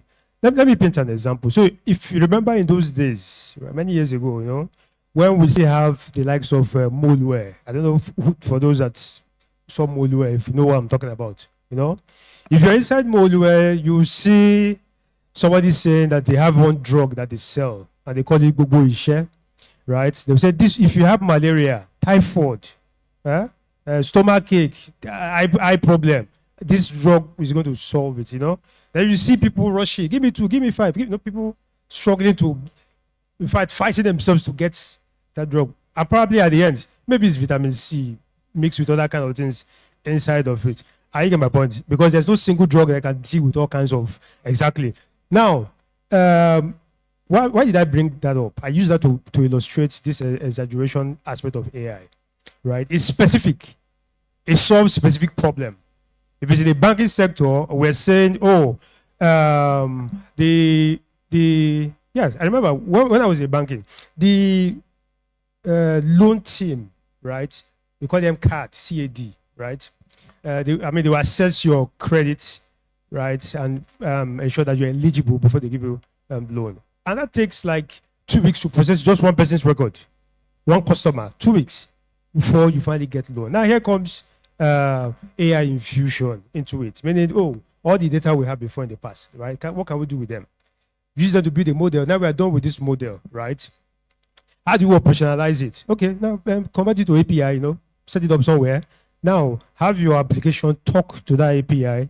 Whenever somebody is applying for a loan, they fill the form without any human intervention, and it calls the low model API and gets a response, and based on the response, right, it's able to, I mean, the application calling it, because remember, AI on itself cannot do anything. It's just there, looking at you. If you finish building the model now in your system, it's just there looking at you. It's not going to do anything until you operationalize it. When you operationalize it, either you get a yes or no, 1 or 0, right? You must get a response, right, that will determine the next decision to take in the application. Okay, yeah. Okay, fine. This guy have a very poor credit score. Okay, should we reduce the amount he's requesting based on our risk appetite, you know? So we can go on and on, right?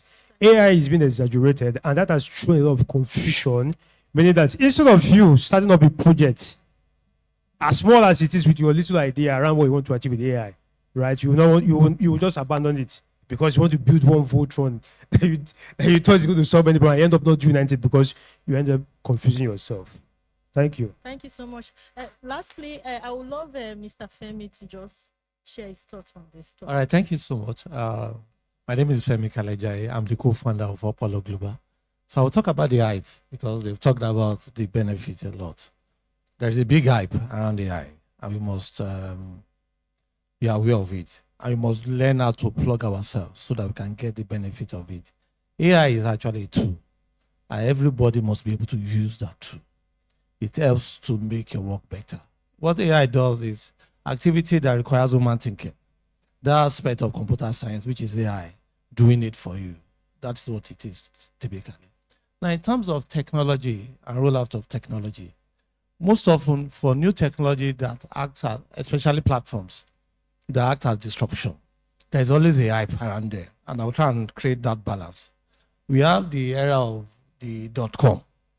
I'm sure for those who are in IT there, who are working there, they will tell you if you don't have a business and your business is not .com, your business will die. So everybody was running, oh, yahoo.com, femi.com, walish.com, shegu.com. It was a big hype. But .com came and it went. But that does not mean that there is no value in .com. Now the same thing also applies to, permit me, crypto. Crypto is still very good. But there was a time the hype came, everybody, crypto. But crypto came, everybody realized it, and it's coming down a bit. Now, the way technology hype happens is that when the technology is released, for instance, AI, especially generative AI, was released in November 2022. The growth of it is such that it grows to a very big peak. And at that particular point, after a while, it begins to drop. AI has got it to the peak. As a matter of fact, generative AI is the leap that is at the peak. As a matter of fact, it's going to drop. It's already, now it will go drop down a bit, get to a place where people call it trough or delusionment. Then from there, it goes back up a bit. It won't get to the peak where it was before. But sincerely speaking, I'm only speaking on the hype. AI is being hype. It has got into the peak. 3 days ago, Wall Street, the way we have our NSC, Wall Street cried out that the stock lost $1 trillion. And where is the loss coming from? You can validate it. You can check it on your phone. I'm sure Nigerians will be picking it up maybe from tomorrow or so. But it happened on Wednesday also. They lost $1 million. And where is the loss coming from? From the hype of AI. Microsoft lost 6% of their value. Google lost 4% of their value. But that does not mean that these giants are still not going to be investing heavily in AI. Because Microsoft invests $16 billion quarterly. And they will keep investing $16 billion quarterly. Because they're already in it. And because I'm a businessman, I will tell you the way the business runs. If I'm a technology provider, I must hype my solution so that I can make money. If I don't hype it, I won't get money. So technology provider, Google, Microsoft, I'm trying to create a balance, even though you have spoken very well. Google, Microsoft, Amazon, they must hype.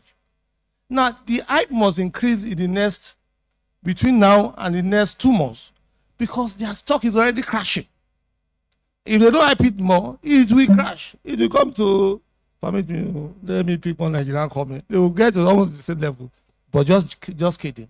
So they must hype it. So technology provider must hype their technology platform. That is all. I'm an investor. I'm an angel. Apollo as a platform where you invest into startups. As a startup funder, when you develop your solution, you must hype your AI. As a matter of fact, there's a thin element between AI and, for those who code, there is what we call tree decision making. If not, that is not AI. When you write a code, I say, if it's not this, you make a tree decision. That's the flaw of it. It's not even AI. I won't categorize it as AI because that was what people were doing in the era of GW Basic. But startups must hype so that the valuation of their product can go very high. So that investors can collect a lot of money from investors. But the reality is that the investors are now watching and they are being careful. I was expecting a lot from it. Even OpenAI, the ChatGPT guys, if care is not taken, because ChatGPT is not making the money, they have the general platform, they have the premium platform. They are not making the money they anticipated. Anything can happen in the future. Nobody knows. I'm a lover of AI. I will tell everybody, you must know AI. You must know how it applies to you, and you must be able to use it. The third set of people that have AI is I don't want to call it trainers, the capacity building providers. I provide capacity building. So I'll tell you, if I'm doing a training, I'll tell you, oh, my friend, you don't have AI skill. You need to go and have AI skill. I must hype it. So if you're a student, you'll be wondering, am I going to be useful tomorrow? I need to go and learn this particular AI skill. So that is where the hype comes. So if you fall in that category where you need to hype it, you must hype it. If you don't hype it, your value will drop. However, how should we play? For every one of us, I will use the case of a medical doctor. You know, you have, when you read medicine and surgery, you have area of specialization. But you have people they call generalists. They can do everything. Everybody in this room must be a generalist when it comes to AI. You must be able to use AI to enhance your work. You don't need to become a very specialist, but you must be a generalist. Like she said, I want to write a proposal. Within a few seconds, it gives you can tweak it a bit and say, okay, does it make sense? It makes sense. So you must be a generalist. If you are not a generalist when it comes to usage of AI, you will be left behind. You might not be a specialist, but you must be a general user of AI. Thank you. Thank you so much. Thank you. All right. I guess you guys enjoyed this session. This is supposed to be the time for question and answer, but Candy said that you guys cannot ask questions. Stop blaming me. Stop blaming me. All right. So the thing is, because of time, we're going to work with time. We will pass papers around to everybody that has a question. We have people to receive those papers, give you the papers and receive the questions. For each of the panelists you have a question for, please write the names on of the person you want to ask this question so we can hand it over to them. We'll be having a meet and greet session when we're doing our innovative showcase. Make sure you can walk up to them actually and ask this question so we can work with time. But apart from that, we are doing good and we appreciate every one of you here. So to finalize this, we'll ask everyone to please rise up. Please give them a round of applause, everybody, because they have impacted enough for us. And we want to take a photograph of you all together, please. All right, so our cameraman, please.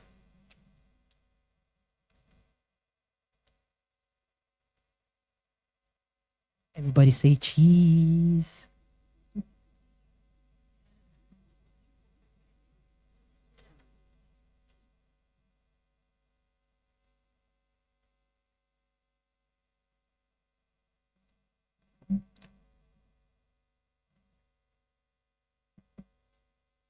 Please stay. Please stay.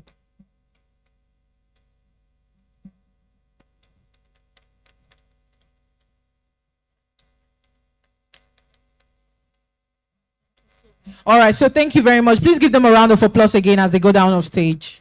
Thank you very much. All right, so on our agenda, we have 2 more things to do. And a lot of persons during their session from behind they were chit-chatting, and I don't know if they were chit-chatting about what the panelists were talking about, but just in case, please kindly note that you have people beside you that you might actually be disturbing if you're not, having a discourse about what's going on. Thank you very much. All right, so we have 2 sessions left, as I said earlier. The last panelist session, and that is what we're going to do right now. Then the final session would be our youth roundtable, which is going to be taken by Madam Sheon. However, that will be done in the Innovation Showcase Center, because we want people to actually just get up, stretch, and afterwards have lunch. So that will not be done here. But the last event we're having right now on stage will be the last panelist session. All right. I'm going to go ahead to call on the names of our next panelists coming up on stage.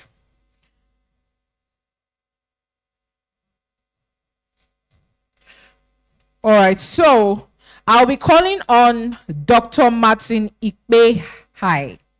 Please, apologies. I hope I didn't murder that. He's the Vice President of Information Security Society of Africa. Please give him a round of applause, everybody. Please. All right, so our next panelist will be Engineer John Uwachuku, the CEO of Zoracom. Please give him a round of applause, please. Engineer John Uwachuku, CEO of Zoracom, or his representative. All right. Our final panelist will be Mr. Deepak Mehta. Did I pronounce that right? All right, please give him a round of applause. He's the CEO of TechPoint Global Solution Limited. Okay. So please, can you come take some seats out? All right, thank you very much. All right, so our moderator for this event will be Imade Osawere. Imade, Mrs. Imade, or Miss? Miss, right? All right, she's Miss Imade Osawere. All right, so she's going to be taking this session. Please give everybody a round of applause for me, please. Thank you very much.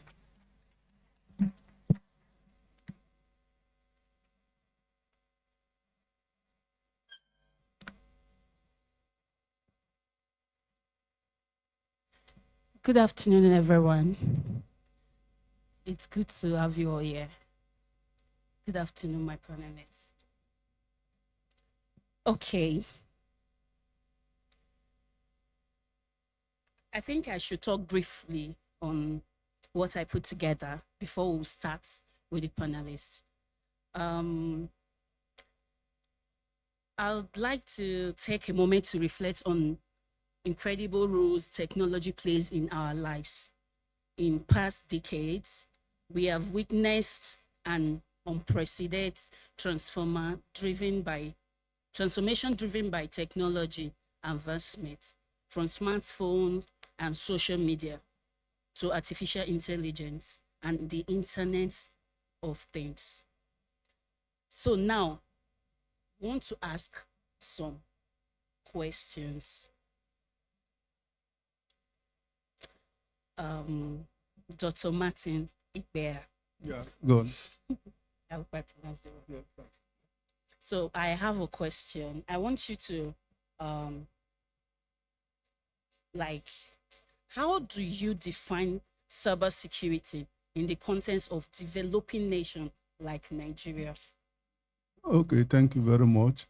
Cybersecurity is cybersecurity, whether the nation is developed or developing. So, but when you say cybersecurity, that is to say you want to secure the cyberspace or digital assets or digital space. And what you mean is that you want to safeguard the asset, put measures in place to safeguard the digital asset, the data, the processes and procedures, the programs from unauthorized disclosure, to make sure there's integrity and there's available. So, in other words, you want to achieve what? Confidentiality of information. You want to achieve what? Integrity, that whatever is there is what it should be. Your account balance should be your account balance, except there is external transaction or internally generated transaction that will make it to change. And also you want to achieve what? Availability. That's the 3 pillars of information security that you want to achieve, CIA. So you want to achieve, what do you call it, confidentiality. Information should be made to only people who know it. That's why it is a problem. People steal your bank credential to come and go and withdraw your money. So to achieve cyber security or digital security is that what you want to achieve. You want to put measures in place to achieve confidentiality of information. You want to achieve integrity of information, and you want to achieve what? Availability. And concurrent, another subsidiary again is what? Usability. Because if the information is available, maybe it is not encrypted by malware, you can't use it. So that's the 4th arm of the objectives or the pillar of information cyber security. Okay. Thank you very much. Thank you very much, sir. Please let me pass the mic to Mr. Deepak. My second question goes to you, Mr. Deepak. What are the unique cybersecurity challenges facing Nigeria compared to developed countries? Okay, thank you. Good afternoon, everyone. My name is Deepak Mehta. I'm the founder of TechTvng Global Solutions. We are a technology and internet solution provider. See, Nigeria is going through a very unique phase. Now, what developed countries have achieved in all the number of years, the technology exposure in Nigeria is much, much faster. Rather, I would say absorption is much, much faster. We are one of the few countries like right now in the world where 5G has been launched. Many of the developed countries are still launching it in pockets, but here we have a pan-Nigeria 5G launch. So this boon of technology also brings in a lot of challenges. The challenges is that technology is embracing Nigeria. Nigeria is absorbing those technologies, but the regulations, capacity building on the human resources, infrastructure required to tackle the challenges which will start coming on the cybersecurity part is a big challenge right now, which Nigeria faces. So that is unique. And because developed countries have a lot of assets to invest in the infrastructure building, capacity building, which we here are lacking a bit. And that is where federal government and the public-private partnership, what I'm talking about, needs to invest in is to build the capacity around human resources, around infrastructure, regulations and policies to tackle these challenges which are there in the country right now. I hope I answered the question. Yes, you did. Well, sir. Thank you. Okay, so Mr. John Wanchu. My name is Olusegun Johnson, representing John. Mr. what? Olusegun. Olusegun, thank you. Okay, how do you assess the current state of cybersecurity infrastructure in Nigeria? Okay, thank you very much. My name is Olusegun Johnson. Well, I would say it is a nascent stage. There is a lot of policies put in place. There are a lot of frameworks, especially in the financial sector, set up by CBN. There are OFI frameworks.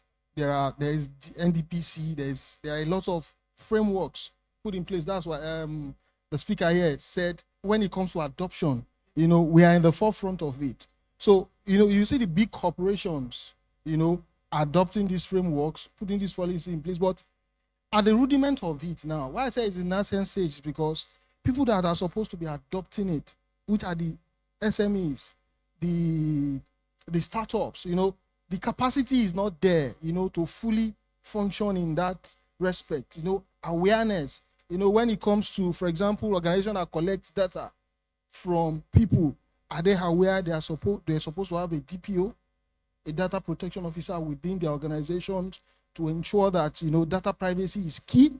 So that's some of the things. So the implementation, the framework are there, the structures are there, the policies are there, but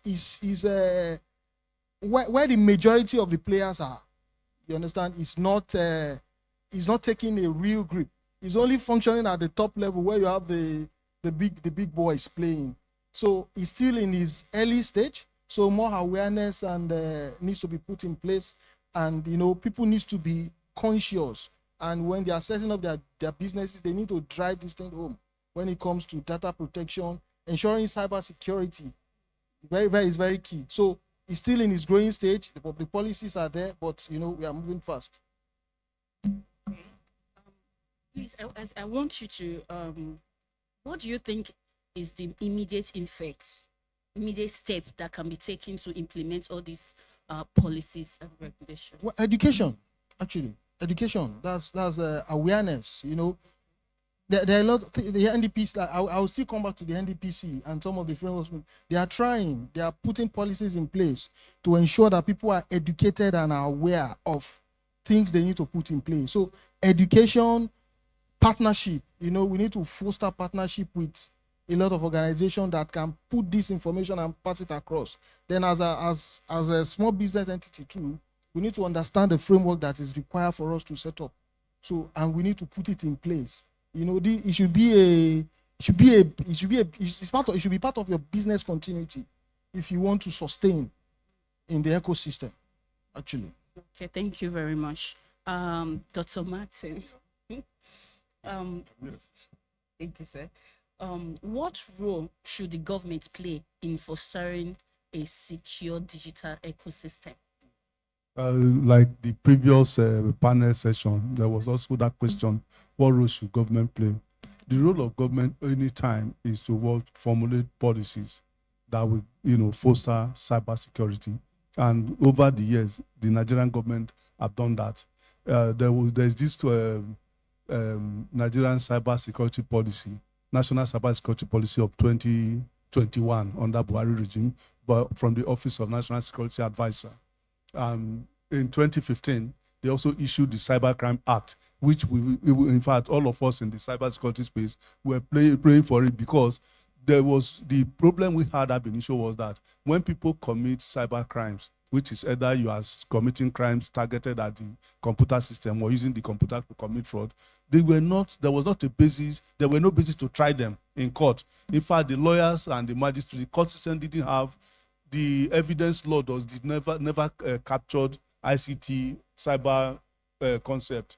So that was the basis for issuing the Cybercrime Act of 2015. So you see, the role of government is just to provide the enabling laws and regulations. So they have done that through the Office of National Security Advisor, the Cybercrime Act. In fact, like recently, early this year, CBN issued the framework for cybersecurity, so risk assessment for banks. So in a whole lot, government have done that, and that's the role the government is supposed to play. The government is not supposed to compete with the people that are playing in the field. Is to provide that enabling environment for everybody. Even the other man said not environment, but enabling condition. Yes, fine, they have provided that condition so that every other person that want to play in that field must obey this condition, not to put somebody in disadvantage. Whether you are a startup or a giant, all of us must obey the Cybersecurity Act. We must work by the National Cybersecurity Policy, and we must, in fact, like Mr. Shegun is talking about the Nigeria Data Protection Commission. They have also issued this. In fact, last year, June 12th, the current president signed the that's the National Nigerian Data Protection Act, which is now enforceable at law, which will also foster the protection of personal identifiable information that companies are collecting to process in order to provide you with one service or the other. And that is why, based on even from the issuance of the Nigerian Data Protection Regulation in 2019, that reduced drastically the concept of unsolicited adverts from your phones and so on and so forth. But the management of information is there. Like I said from beginning, that the objective or the pillars of cybersecurity was confidentiality, availability, and integrity. So with the Nigerian Data Protection Act, that means when you give the bank your data, when you open your account opening form, they know they must keep it private to themselves and for the provision of banking service to you. When you are providing information to insurer, to your car, insurer to say you want to insure my car, that information should be kept with them for the purpose of what? Providing insurance service to you.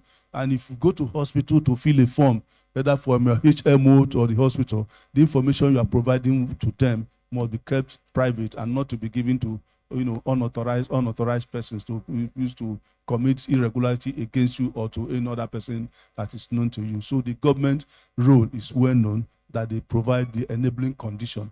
When people talk about condition, it is the national issue to say, okay, maybe there's no electricity or no good road infrastructure to move goods from village to the city and so on and so forth. Those ones are, it's a teaching problem. Yeah, so I think we have answered your question. Thank you so much, sir. Please, can you help me pass the mic to Mr. Deepak? Okay. What are the critical technology gaps in Nigeria's cybersecurity landscape? It's very, you cannot pinpoint because there are so many gaps right now. Yes. And as doctor was explaining, government's role, it's very integral. Government has to create the laws and also get it enforced. And also, as my friend said, awareness. A lot of gaps will get fulfilled automatically when people are aware about what the law says and how it has to be implemented. And as he rightly said, it should be a part of a business continuity of all the organization, whether you are into technology or you're giving some other services or you're manufacturing, in whatever industry you are.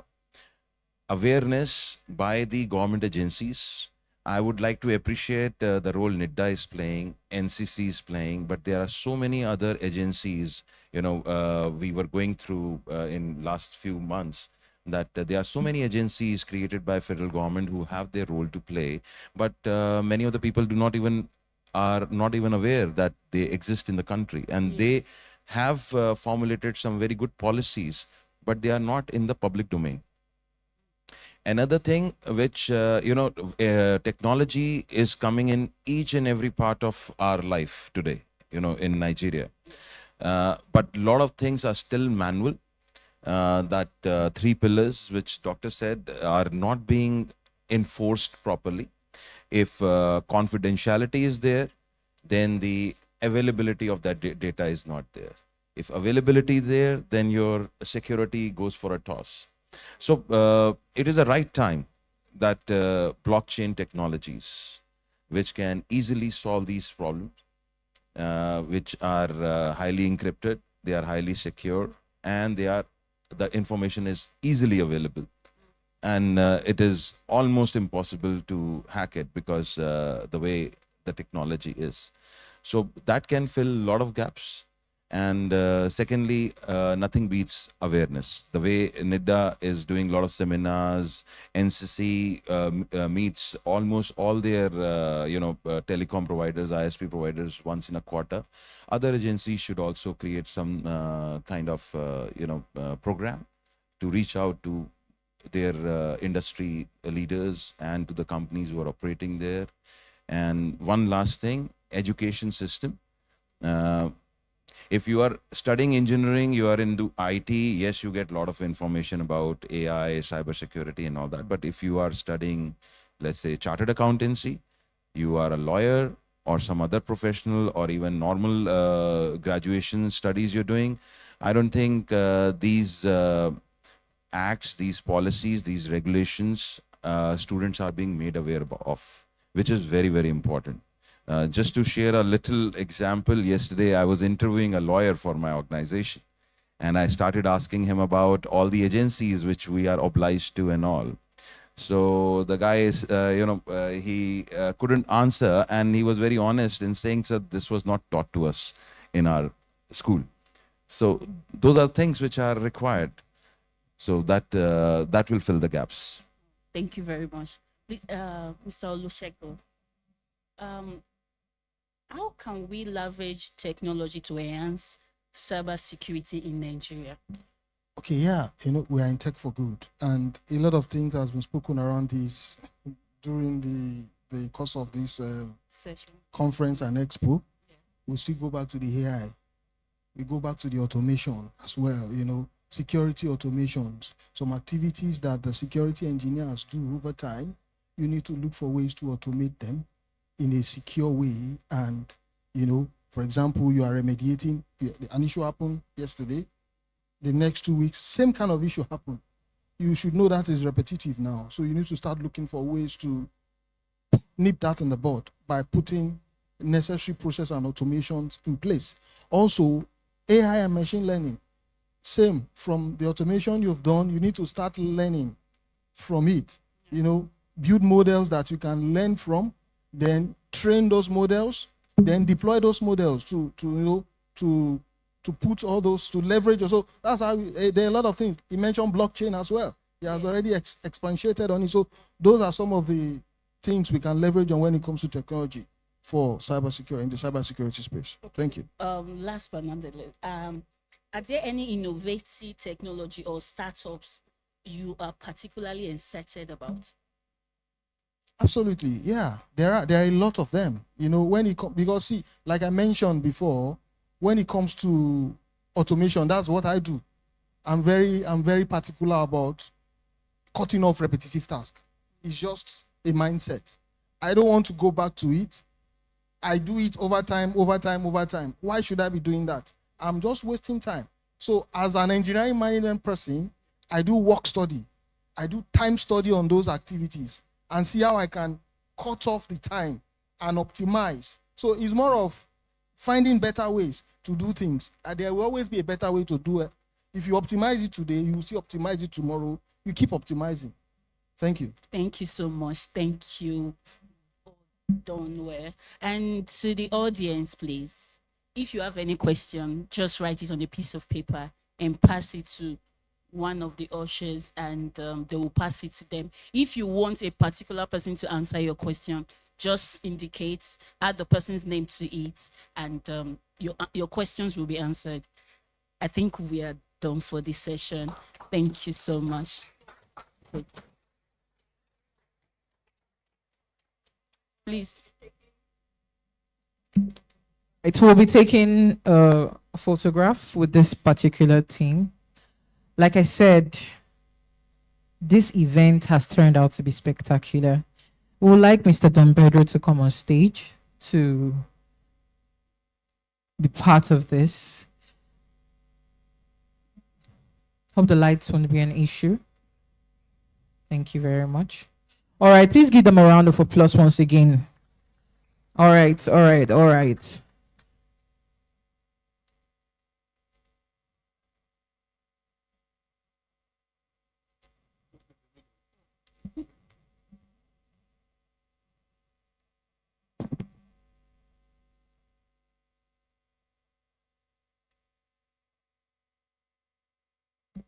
All right, so for as many that have questions, a sheet of paper will still be passed. So there are a lot of questions that will be asked. Just over there, they're already raising their hands up for papers. So please jot your questions down in the paper. All right, just as I said, for our final event of the day, please give yourselves a round of applause because we have done well. You have done well. It's not easy to stay in one spot for a very long time. All right, so for our final event of the day, I would ask for permission to request you all rise because we'll be going to the Innovation Showcase room. And that is where we're going to have our discourse on empowering youth to unlock opportunities in the digital economy. While you can, from there, you can actually meet, greet, ask questions while you're doing that. So you can start front row first, second row, so that we can be organized. Thank you very much. All right, first row, second row. Let's be aligned, please. Thank you very much.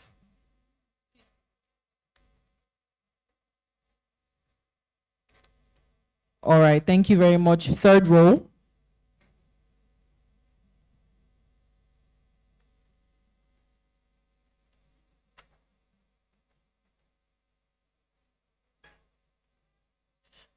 All right, so everybody can align themselves and go.